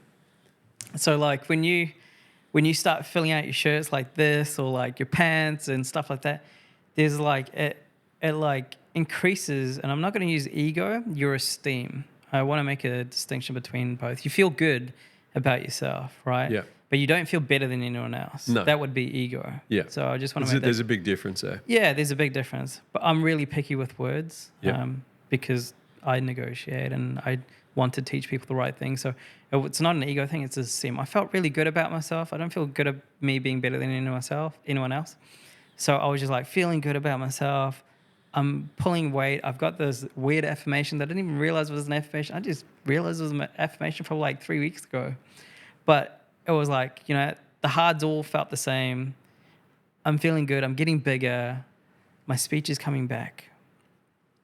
And Jordan and I had decided to go to Hawaii to do a marathon together because it's a bucket list thing. I was like, yeah, I suck at running. Not that I suck at, I'm just like, I don't know. I wouldn't say I could sprint, but long distance running kind of bores me, but I'm also like not very fast at it. I could jog along for a while. But it's Jordan's thing. She's incredible in her own right with like athletically. So she wanted to do a marathon. I was like, oh, this is what we do. I'll run it with you. And then her dads were going to decided to get married. So now I had this big plan to run at the end of the year, and it didn't happen. So I was like, oh, you know what? What am I good at better than anyone else? Let me think about, like, I just took a moment of self-reflection. I'm like, what am I better at than anyone else around here? And I was like, aha, there is no one around here I've ever seen that could lift as much as me in hip thrust, or even, peak that out. So I was like, this is before Hattie or anyone knew. Yeah. I was like, Jordan, I came home one day, I was like, one morning, and I was like, Jordan, I don't know what the world record hip thrust is, but I think I could break it. In actual fact, that's a solid affirmation. And yeah, this is where I changed it. And in actual fact, I know I could break it. I will break it. Yeah. And then she's like, you reckon? She's like, do it. She's like, yeah, do it. Because Jordan knows what I'm like. Like once I've got my eyes on something, I'm just on it like a hawk. Yeah. So I was like, all right, let's go. Next time we go to the gym, we'll do it. And then she put a timer, and we have a video we'll show you at some point. And I break the world record by like 100 kilos or something. And I'm like, Jordan, I just broke the world record unofficially. Like, this is so weird. This is so weird. This is crazy. What the hell? That is crazy, man. And then she's like, you should go do it. You should do this. I was like, oh, yeah, I could. Hey, I could do this. Like, I could break it. But at the time, you know, like me being who I am and not really in the spotlight. And I don't like to put myself in the spotlight because of like my level of understanding of why I don't. Yeah. Sometimes I choose not to. I was like, oh, I don't know if I should because they'll draw way too much attention to me.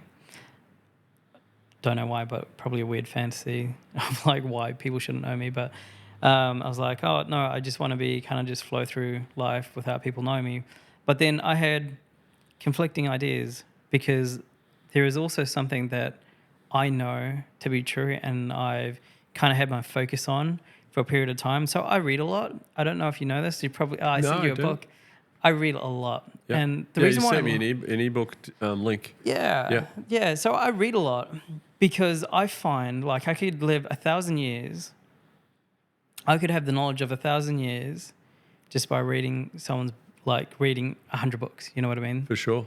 So I'm collecting people who have lived 70, 80 years of worth of knowledge in books, right? And I'm accumulating it. And I don't stop at one book or I don't stop at one domain of conversation.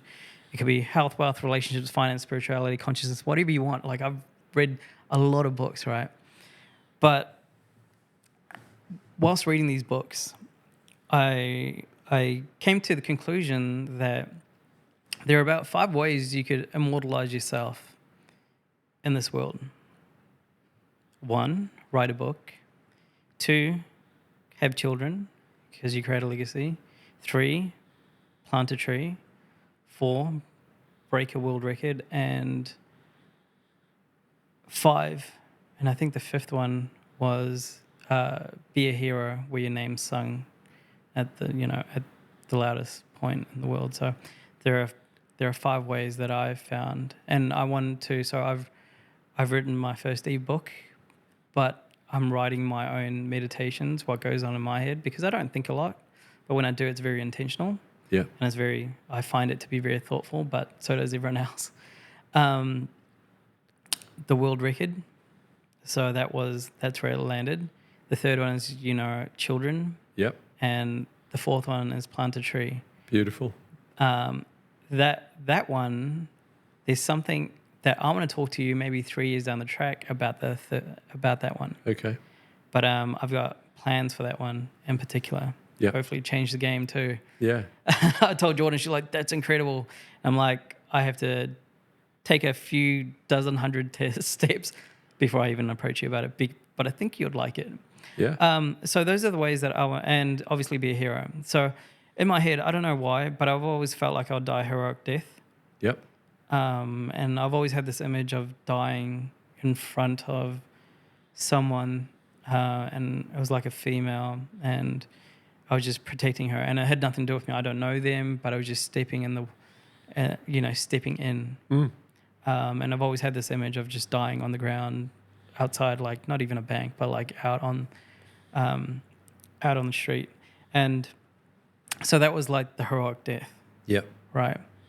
I feel like that's probably going to change because Jordan won't let me die. But like these are things that have like come to me and I haven't like sought for them. You know what I mean? So I wrote my first ebook and then I got the world record and then I will have children and I hope to have plenty. I've got plans for a tree and I don't know about the heroic death because I don't think Jordan will allow for it. You know what I mean? Yeah. But your destiny will allow that to happen if it's in there.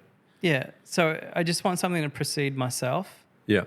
So then there are things that people could, not of me, it's not about me.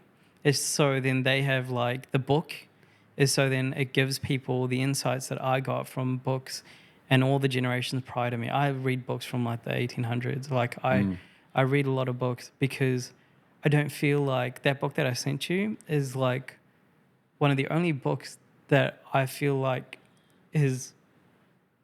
that I could like. It was the first book that I was like, wow, there are people on this planet like me. Yeah. Because sometimes you walk through the world and you feel like you're just different. You know what I mean? All the things I like, literally, like even when we speak about where I'm at now, I was in poverty. I was selling metal to like metal dealers at one point. You know what I mean? I was going to school starving. I was doing exams with no food in my stomach and brain fog. You know what I mean? Like, and now I'm here and I'm like doing this world record stuff, but I'm also trying to do, you know, I guess, put my stuff out. And I know it's like some of these books and stuff, they won't get picked up now, but maybe in the future, maybe 100 years, maybe 200 years, they'll pick up the book and they'll be for the right person. I have this funny thing where books find you and you don't really go find the books. It's like when people try to... So I've got the saying, it is the conceptual way is the way of the academic. The perceptual way is the knowing of the yogi. So to perceive something is completely different to conceptualizing. So when people go look for like spirituality and self-help books, sometimes they just conceptualize it too much and then talk themselves out of it. But if you could be at a level that you could perceive it, and that's the level I want my book to be at, I want that person to know everything. Yeah. Everything that I've learned and just build upon it and create another book. Them do that. And just perceive what I'm saying rather than trying to conceptualize it or see if it's right or wrong or say yes or no because it's polarity. Yeah. So it's like that. So going back to the world record, it's essentially, that's what I was trying to do. I was like, oh, look, I could smash this out, but hang on, that's a part of like what I was thinking of doing, immortalizing myself. Yeah. So it's like, all right, so what do you do, Adam, when you want to achieve a big goal and it's just you? You hire a team. Yes. You hire a coach. Like, and this is the funniest thing about coaches and people kind of, and even coaches with coaches, right? Coaches without coaches. It's like when you look at the people at the gym that are there and they've got a coach, 6 weeks later, you would notice you haven't moved, but they have, and they look exceptionally better than what they did. That's what a coach could do for a person. Doesn't matter what realm you're in. Like I was trading like money, you know, stocks and stuff like that, right? I was like, okay, this is, you know, I'm not an expertise, like I don't have an expertise in this, but what I've got is what I'm going to do is I'm going to find the person that I've validated to be accurate of mind and that has shown me skills that they could teach me, right? Yep. This coach, I paid him 1,400 Australian dollars, which is about 1,000 US dollars. He helped me design a game. And a game, because I'm not attached to money, I don't see it as a form of value. I believe that money, people that are fond of money, are really looking for buying power. Everyone just wants a bit of freedom or like the power to be able to acquire, right? It's not really about the money itself. No, it's not about the physical asset. Yeah. No, not at all. So I was like, you know what, I'm gonna hire Dave all the way in Canada because I know he's got a team and I need a team. So I was like, I messaged him and I can show you this, but I was like, Dave, how's the market right now? I know a little bit. I bought like some of his stuff because I'm like vetting people because there's a whole lot of rubbish on the internet. And I was like, Dave, how are the markets right now? I'm building a game, and the game is I'm going to start off with $1,000, and I'm going to see how far I can take it. So he's like, all right, Tim, do X, Y, Z, keep on this. Make sure you backtest your methods. Make sure that you do some psychological work, journal, all this stuff. I took his advice, but I also went to YouTube and I searched up traders who are earning more than $1 million, right? Yeah. And I took that information, but I also cross-referenced it. And we'll touch on critical thinking soon because it's a really strong aspect. A cross-reference. So I ended up taking that 1,000 USD to about $30,000 just because I got a coach. It cost me $1,400. I leveraged his expertise. Leveraging is huge in negotiation. Leveraging is huge in business. Leveraging is huge when it comes to money. Yeah. But it's even better when you can leverage knowledge. Yeah. So I go to coaches and I'm like, hey, you're the expert in this field. I'm the leader. Tell me what I need to do and I'll follow. So he's like, X, Y, Z. He wasn't telling me the moves. He's like, watch out for this. He wasn't saying invest in this or that.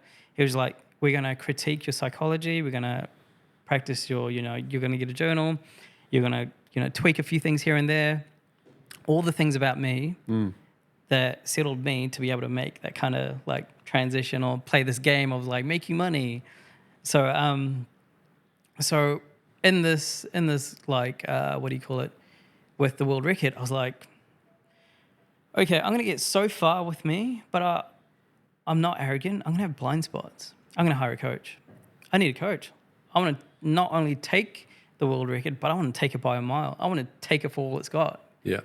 If I'm going to break something, I'm going to smash it. You know what I mean? So then I was floating around. I was like, oh, who can I get? And Jordan trains with Corey. Yep. She's like, you should go to Hattie because he like kills people. I'm like, you know what? I like that. I want that. I want someone to just be like, you're not doing good enough, or you could go further, or tweak this, do this here and there. So I messaged Hattie and I was like, hey, Hattie, you want to collaborate? It's funny because Jordan laughed at that because I said collaborate. Because I see that, like when I work with coaches and stuff like that, they also, you know, work. Yeah. It's like a it's a two-way street. Yeah. So I was like, hey, do you want to collaborate? He's like, oh, what are you looking for? And I'm like, I want this world record. He's like, come in. He's like, your posterior chain is hectic. He's like, do you want it? I love this kind of stuff. Like he was telling me, he's like, I do bodybuilding shows, but this is the stuff that he really loves. I'm like, in my head, I'm like, I love that this guy's excited. Yeah. I love that this guy's excited. He said, and then we went over a few things because I knew what in training, like there are certain things that I bring in terms of knowledge to my style of training that helps me to get and move forward with just give me a second, with being strong, and that was a bit of a stretch. Yeah. And being strong. So I was like, hey, Hattie, incorporate this one thing. This is probably all I want, but I want you to tweak it. He went away for like 2 weeks, studied. This man literally studied. I was like, that's why he's got a degree, because he could do the work. Yeah. And I knew that, so I already vetted him without him even realizing. I never told him. He probably just figured this out now. But shout out to Hattie too, by the way. So, yeah, absolutely. Yeah. That guy's an absolute legend. And I recommend a lot of people to go to him, especially if you want it. Yeah. But I like to vet people before I get advice. And you learn that being young. You know, everyone gives out free advice. That's why you'll never really catch me giving advice, because I'd rather do the thing than actually have people listen to me do it. But I feel like now I've started this business, I've got to do the opposite because social media, you know what I mean? Yeah. But so I went back to Hattie, and Hattie's spent like a week or two on it. He did all the food and stuff.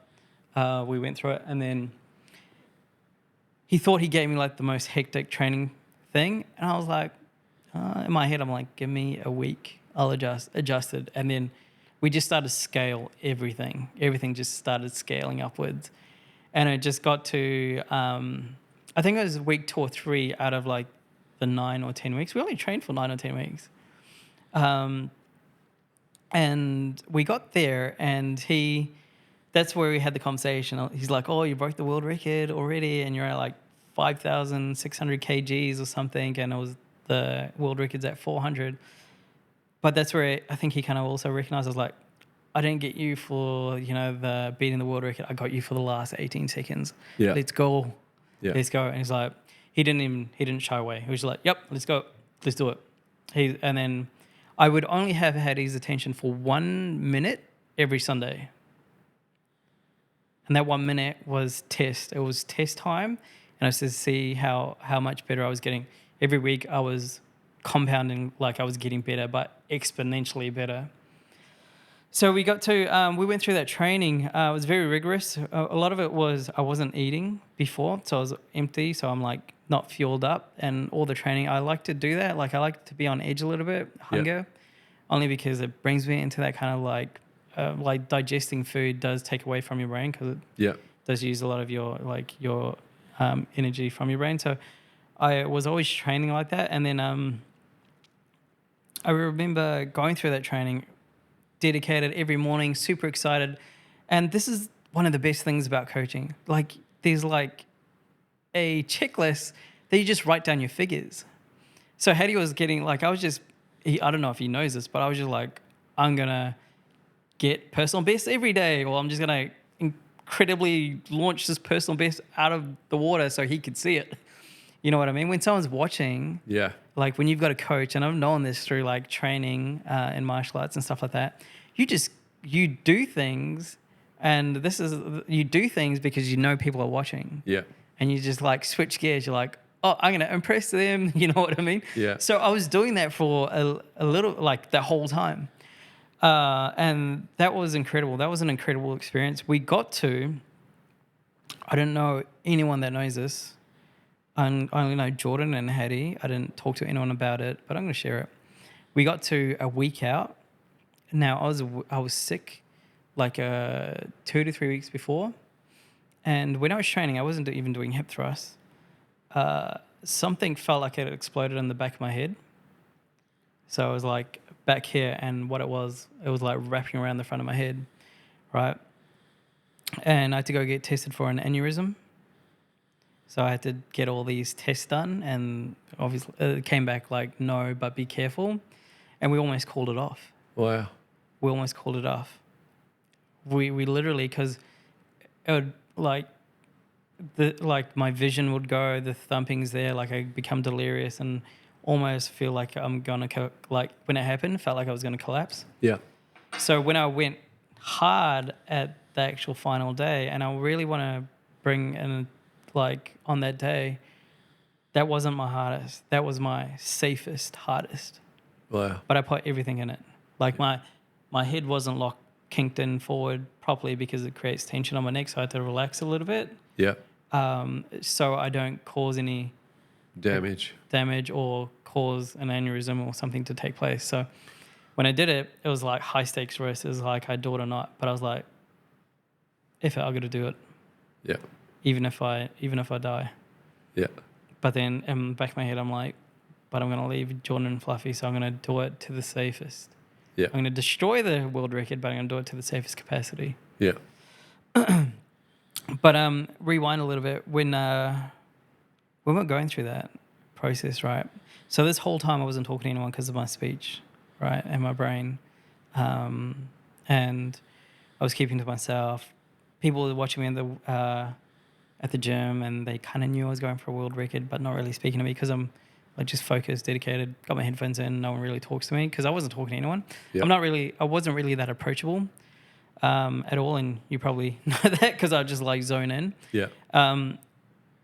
But I was going through like everything I needed to organize for the world record, and what had happened, what they wanted, what had happened was they were wanting 3 timekeepers that I didn't know. I'm like, how am I supposed to get 3 timekeepers that I don't know? You know what I mean? And then I called the athletics, Queensland Athletics. They said they're all booked out because it's athletic season. This is like October. Yeah. Right. And then I was calling around, seeing if anyone could just come over. And I was like, no, I can't do it. Like, not that I can't do it. Like, no, this isn't working. I can't find any timekeepers I don't know because I don't know. Right. Mm-hmm. So that was like, that was confusing. But that's when I made the decision. I'm going to talk to people. I'm going to talk to people. I'm going to talk to everyone. I'm going to try to find these timekeepers. That was a decision. It was uncomfortable because I was like, I'm like, no one really knows me, and I like that because I like to just come into training and just train, go home, hang out with my dog and Jordan and do stuff. So then I started reaching out to people. I reached out to quite a few people. They're like, no. And then this is when I first met Eleni. And then I was like, hey, I'm Tim. Nice to meet you, Eleni. And I was like, oh, hi, I see you over here. We started exchanging, conversing. And then I asked her about timekeepers. And I tell everyone that she is low-key the MVP because she turned up. She ended up organizing 3 people that I didn't know turn up to this event. And this is why I hold her in such high regard. Me too. Everyone turned up. Like, she turned up to watch it. Her friends turned up to watch it. They did the timekeeping. They're all supportive. And it was because she was able to find it that I was able to fulfill it. Wow. And I think that's why it's really important that when you want something big, that you bring on a team, you bring on a coach, someone to watch your back, but you also bring on like people to support you. Yeah. And I kind of like stepped out from there, and I have the longest conversations with her. It's ridiculous. Yeah, she's You know what I mean? amazing. Like, Yeah, yeah, wonderful human being, and that's what I totally. that's what I speak of her. Mm. So whilst there was that dedication to that training, it was pretty intense. But in my mind, I was like, this is easy. Just same hard, Yeah, same hard. This is easy. You know what I mean? So everything just falls in that kind of pattern, and you just answer it with the same responses. Something feels hard, it's easy. Oh, something stopped you from moving. Oh, solve that problem. Just another one of these, et cetera, et cetera. You know what I mean? yeah, So labeling stuff for not what they are, but what they really are, like problems or difficulties and stuff like that, you could just they have less of an impact on your ability to get over them, yeah, right? And it removes the anxious behavior. You're just like, oh, it's a problem, let's solve it. Or like you put out fires, you know what I mean? yeah, Well, grab the bucket, you know what I mean? yeah. By keeping it that simple just makes life so much easier. Mm. So yeah, I did that, and that was height of all heights. Like a lot of people turned up. Reason I remember inviting you, but I think you were busy at the time. And that was such an interesting but cool process to be a part of. I know how to do it. I know how to set it up for other people as well if they ever need it. But like, Yeah, like it's an experience, right? It's not just the result you got. Yeah. It's everything that you learn to put that together. yeah, absolutely. It was just like my brothers. They were just like Jared and Jamal. They're like, we told you you're stronger. That you're not normal. You're stronger. I'm like, what? But like, you're stronger than you think. You just been I haven't been doing what they see me to do. Yeah. And those boys are incredible. Like those guys are so like powerful. You'll meet them one day, but Yeah. like they're such a good bunch of blokes, and they will always have my best interest, and I'm hella protective of them too. Yeah. But yeah, they were just incredible. Like, and then I realized, like, you guys were right. I wonder what else you guys were right about. They tell me I'm smart. They tell me I'm strong. They tell me I'm all these things. And You need people around you too that are that are for you, not against you. Absolutely. That are for you, genuinely for you. Because there's a lot of people out there that say they're for you, but they're not. They're only because it suits their situation. That's right. So when I tell people, like, I'll always have your best interest, or I behave like I've got your best interest, some people are thrown back because they're not used to it, right? They're like, what does this person want from me? I don't need anything. I have everything I want. Like, I love life. I've got my dog, Jordan, and even still, I don't need them to feel joy on inside because it's not external to me. I don't need anything. And if anything, I just want to add value, and I just want to give as much value as I possibly can. And that's what I do with most of my interactions, which is kind of weird. But people do find they're like, I'm not used to this because of past experiences, people being narcissistic and acting like they are. But it's very, very difficult. It would be very difficult for them to comprehend that. Cool.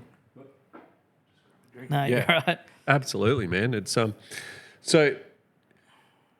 thanks so much for sharing that. That's like, I guess it's something that having a bucket list like that, like the 5 things that you said, and to be able to tick them off, like that's, I find in life that when you don't have a plan and you don't have a goal, we just tend to float around a little bit aimlessly, So to have that, to have a really strong moral compass and have some set goals, it really gives you purpose for all the other actions that you take on in your life, and also the things you decide not to take on. Absolutely. To simplify things. And I know this pops up a lot on some of the people that I try and listen to and take some mentoring from, is that it's not what you do, sometimes it's what you don't do, and the things that you decide to remove from your life, not just add to your life, that actually improve your life and improve your ability to chase your passion, to pay, your goals, to become a better human. Sometimes simplifying and taking away those things that are detracting it's better than adding. You know, like it's basically purifying what you're about, what your intentions are, and going and getting it. Yeah. Which is, it sounds simple, but very few people have the ability to carry that out over a long period of time. Yeah. And you're absolutely right. So the people that you're describing, like with me, I guess, because I build trading programs now, like there are 3 different types of people, right? And they're all different phases. It doesn't matter age, but you either drift, which, floating around. Yeah. You haven't found a current, or there's no wind to kind of like sail you in the right direction that you want to go. If you don't know, you just float. Yep. There's following, so that's when you're getting tugged around, or like you're just flowing through current. And then there's when you're leading, you know what I mean? So that's when you've got the sails pointed at the right direction of where you want to go. And like if you're drifting, it's best to get, it's best to follow next than to try lead. Yeah. So that means getting yourself exposed to the right people, into the right environments, getting the right coaches or the people that you need to get into the position of being able to lead your own life. So with like the leadership stuff that I'm doing at the moment is like learn to lead your life first before you lead others, because that will save a lot of money, heartbreak, and, confusion, anxiety, anything that you potentially could come across running a team. Yeah. Because you've done the groundwork with you. You've done your housekeeping. That makes a lot of sense, man. So that's like if you're in that drifting mode, find someone to follow. And then from there, learn as much as you can, take what you can, and then start leading your own life. Yeah. And I think instead of going from here to trying to lead, there are things that you're going to miss that if you just followed someone, whether you hired a coach, and I mean like whether that's in like if you want to lose weight and you want to get fit, the quickest way you're going to get there is if you have someone to have your back. Yeah. Same with business. Like even myself, like I've just started my business, but I already vetted a coach who's going to be supporting me, because I've gone from selling products to selling a service. You know what I mean? And I've realized the dynamic's very different. Yes. Because now I don't sell people in the same way that I do sell a service. And like just understanding that dynamic, I'm like, oh, this is interesting. There's more problems here. But for me to move and like move in the way that I want to, I'm going to leverage other people's knowledge. Yes. I'm going to get an expert, and I'm happy to do like being a leader. You got to learn to lead with humility. This is where you can delegate, because you're not the best at, let's say, setting up a website or, cutting down a tree. You don't need to know all of that. You just need to know how to use those people to do the right things. Yeah. But to be able to do that effectively and not be be a dictator or like authoritarian, you need to have a sense of humility. Correct. And that is saying that we don't know everything, but we're going to find the places or the people that know these things. And if you could learn that whilst you're drifting, you could leverage the right people to get where you want to be. So me personally, because I've moved into the space of like service-based and I've got a ton of experience selling stuff, I'm going to leverage someone else's knowledge who's spent years, this is their thing. And I love that for them. I just want them to feed me a bit of knowledge so then I could get the leaps of like 10 years of experience in potentially a month. You know what I mean? So with that breaking down, I think it would be really helpful for a lot of people to find someone to follow or get yourself a good coach. Like I had mentioned with my trading stuff, like you can't see the exponential reward of it. Like I could have broken my world record by myself, but I absolutely demolished it with a coach. There's a drastic difference with the trading stuff, or like with all the e-com stuff, whatever I've done. I could have just made, a little bit of money here, but I've made reasonable amounts here and there because I've gone and sought that knowledge. And I guess we can't blame them for not doing that, because there are a lot of gurus on the internet and there's a lot of misinformation or conflicting information because people are trying different tactics of selling. Yes. But just finding someone that you could vet that is congruent with who you are, whether you want to do a bodybuilding show, or whether you want to learn how to manage your finances, and just sticking with them and learning as much and then making your own decisions, much better than not doing anything at all, I think. Yeah. Awesome, man. Just, I guess one of the final things I just really want you to share is, I know you and I get into a lot of deep philosophical discussions, which I absolutely love about our friendship. There's few people that I can have the depth and talk about things that, you don't feel self-conscious about because you realize that the other person gets it. Yeah. And you're one of those people. Oh, So, yeah. And that's what I mean. Like people like kind of tap out after a certain level of conversation. And and it's hard to find the people that are prepared to go into the 12th round with you on a really interesting discussion. So I guess as I've got older and I listen to all sorts of interesting podcasts and try and listen to all sorts of interesting people that have different points of view. But one of the things that seems to still be magical and perhaps not being able to be scientifically explained is consciousness. So I'd love you just to spend a few minutes just to give me your point of view on what you feel consciousness is to you and how does that link with nature and spiritual, different dimensions. Just Okay. So I'm just gonna just put it out there. Let's do it. Yeah. Okay. I'm just gonna quickly preface this with that. Some of the stuff that I say may be quite esoteric. Yeah. In the sense that it's just the knowledge of the unknowing, and that it's not meant to be conceptualized completely and actually perceived in the way that you're meant to. So when we think about consciousness, for me personally, I think of everything as mind, right? So everything's mentalism for me. So if I want an outcome, I create the intent and I use that mind that's that conscious. So if I were actually, what I'll do is I'll just quickly break down what consciousness is, the way I kind of describe it to people when people ask me this question. So imagine you've got a car. In the car, you've got a person and just the normal stuff with the car, right? So the car is practically your body, right? Your mind is the dashboard, so that's your brain, and consciousness is the driver that you don't realize that's there, right? So your mind will pop out things like, for example, when you're running really hard and your mind is saying stop, think about what really tells you to keep going, right? I'm trying to get you to tap into that level. So when I was told don't be a brain, have one, what does that mean? What am I if I have the brain in front of me? What am I? I have the brain and I'm not the brain. It's the separation, and when you go into that separation, you observe, and that level of observation allows you to move through the world in a particular way. You can make certain decisions, but you also can influence and manipulate it to the way that you desire, right? This is why people believe in affirmations. Intent is the strongest thing that you could use with your levels of consciousness. It's like where you create an intent, your brain agrees, and you just do the thing and it happens, right? Intent and negotiation is really strong. If you go into a negotiation with no intention of the outcome, you're not going to get it, right?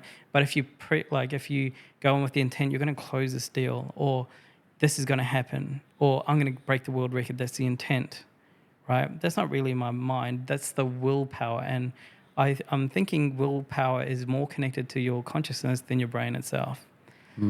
Although there are like areas of your brain that trigger willpower, like your consciousness kind of pushes that upon you. Because if you're running or you're lifting weights and you're like, oh, I need one more rep, and your brain's like, no, what's the thing that pushes you through it? So just creating that separation, I think it would be the most important thing that anyone would be able to learn in the first step of understanding consciousness.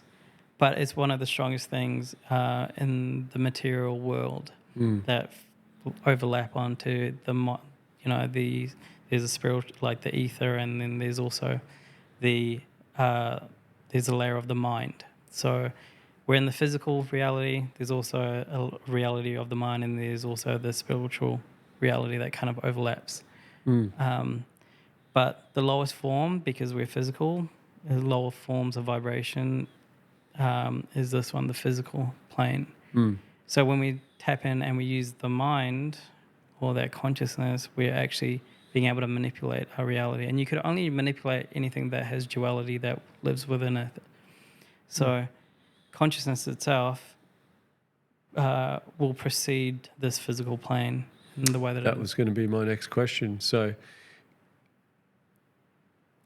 I've always felt, or it's been my personal understanding, that the brain and the body The body's, like you're saying, is the vehicle. The brain is kind of like, as you said, the dashboard. But there's, to me, the consciousness is the spark of energy. And I guess soul, spirit could be a similar word. But to me, the closest thing that comes to my mind for the consciousness is the energy we can't see. That's the right. Energy that creates the rhythm in our heart. It creates, I guess, the ability for this biological blob to move and to be in this plane of reality that we're experiencing. Yeah. But to me, the consciousness is perhaps the energy that we take with us when we leave. That's right. That's as far as I can grasp. So when you think about the material plane, right, we think of like a low corpuscle that's just vibrating and it's picked on matter, right? Yeah. The whole point of energy, the purpose of energy is to turn into life, right? So Yes. the final stage of, well, this is what it's said to be. So energy is the highest form of energy. Well, the destiny of energy or the wanting of energy is to become life, the consciousness, the awareness, right? So when we pass away after this materialistic, I guess, plane, that we still, there is a level of energy that returns to what people consider God, or I call the all or the absolute, which is like that collective consciousness, right? So with the energy itself or the consciousness, yes, it will proceed, but it won't, and I don't think it will have the memories of the mind. Yes. It will just be. That's right. And then if you're caught in a karmic loop, which is the law of compensation, you might come back into another body or another materialistic Because being. the mind is only caught up in the experiences, or the brain's only caught up in the experiences of this physical self, correct? Correct. And there's something greater, which is the consciousness, which floats. It doesn't need the brain, doesn't need the body. Yeah. So the way I've kind of perceived it, like the five senses or the senses that we use is the way that the brain perceives the outer world inside us, right? And the brain is used by the consciousness to experience life, right? So what the consciousness is really doing, or what the all is really doing, is just living out a life or bringing that energy to life, right? Now, when we think of when I think of God, it's not something that you can take from or give to. So you'll run into contradictions when I say that, because it is all and absolute and complete, right? So we don't actually move. We don't disappear. Nothing changes. We just transform. So when we talk about energy itself in the mind, or like your emotions, is, energy, emotion, right? So you can't change, a physical object, but you could transmute your energy. So when we talk about being in the zone or being relentless, or just changing that anger into fuel, we're transmuting energy. So energy can change. So when we, obviously leave this body or this plane, I hypothesize, and it could change because I've got a few years ahead of me, that when we leave this body, we're just going to change forms. Correct. Well, because there are two other planes. All right, explain. Yeah. Explain. Sorry? Explain the planes. So you've got the plane of the mind, which is where consciousness lives on, and then you've got the spiritual plane, which is what we kind of consider to be gods, but they could only do more than us, right? They're not the all. They just have their own place in the universe. So the all is overruling. There is no duality, right? So everything in the universe, you'll come to realize, lives on a polarity, works on rhythm, and has a duality in nature, right? And can be influenced using mind and mentalism, but the all is different. The all is the all-encompassing. You can't take from it. You can't give it anything. It needs nothing. It wants for nothing. It just takes nothing. So when I talk about the all or God, I talk about that thing, but we exist within it because we can't exist out from it. Because we can't create out. It only exists within. Wow. So when we talk about consciousness and energy, we need to be thinking of transmuting. What will the all want us next, or what do we become? Do we ascend? Do we stay? Do we we won't move outside of it, but we'll be within it. And I can't perceive that far ahead, Yeah. if you understand what I mean. So I just know that what you do, there is a karmic loop. So the point is to let go and be attached. I'm still attached because I got fluffy, just to add a bit of humor. Yeah. So I'm not leaving anytime soon. But there is the nature that comprehending that you won't really move. You'll always exist. The consciousness will exist. It may not remember, but it'll always exist. And same with all our friends and family. And this is only just the knowledge of the unknown. This is an esoteric understanding. It's not, I can't speak for that society or that kind of the scholars of that area, but I could only comprehend and perceive what I know to be true and what I've tested to be accurate. So that's all I could really say about consciousness. Hopefully that wasn't too deep. No, that was beautiful, man. Yeah, thank you. So, look, I think that's probably a good way to wrap it up. And it's just so nice to have these conversations with you. It is. It's been and I think I'd love to get you back in a year or so when we've both changed a little bit more and gone a little bit further down our track. And I know that we could speak for probably 8 hours. Oh, yeah. There's so many other topics that are relevant and so many other topics that are interesting, and I'd love to explore that and specifically get your points of view. Yeah. So I've really enjoyed just getting your take on everything. And thank you so much for having me. Hey, easy, man. and thank you for this is my sharing. first podcast. It's very interesting. Yeah. Yeah, and I really do. It's so nice to share. And if any of our listeners out there can take anything away, and there's, then that's what this is all about. It's about being authentic and talking about things that perhaps people don't want to talk about all the time or feel that it's a little bit taboo. And I think now more than ever, it's a really important time to embrace the change and embrace just having these discussions and talking openly without fear of prejudice or ridicule, and just to be ourselves. Yeah, I think that's really important. Like, coming on a podcast is quite different to what I normally do. Yeah. Like I mentioned a few times, I just kind of like flow and do my thing. Like, I'm not concerned with pressures from society and all this stuff, but I do take care of the people around me, and I do provide them a lot of guidance and, a place to confide. And so they could rationalize themselves. So being on here is probably like the most exposure about my life I could possibly ever do. Yeah. It is a lot more in depth than what was said, but you could tell there's so much to it that has made me who I am today. And I guess more importantly, all the little things that I've learned, even the heart being the same, and not being a brain and having one, and all these little things and building resilience has just made me joyful. I've got no reason but to be. I'm so happy to be here. I'm so happy to spend my time or even connect with you, Adam. Yeah. It's life is an experience. It is. There's so much more to it, and I'll be excited to see where we end up next year. Yeah, me too, man. Probably have a few good yarns between now and then, though. Yeah, and look, just want to lots of love to you, man. Appreciate your friendship, and keep spreading that beautiful big heart of yours out there. Yeah, always. And we'll chat again soon. Awesome. Thanks for having me. Thanks, man.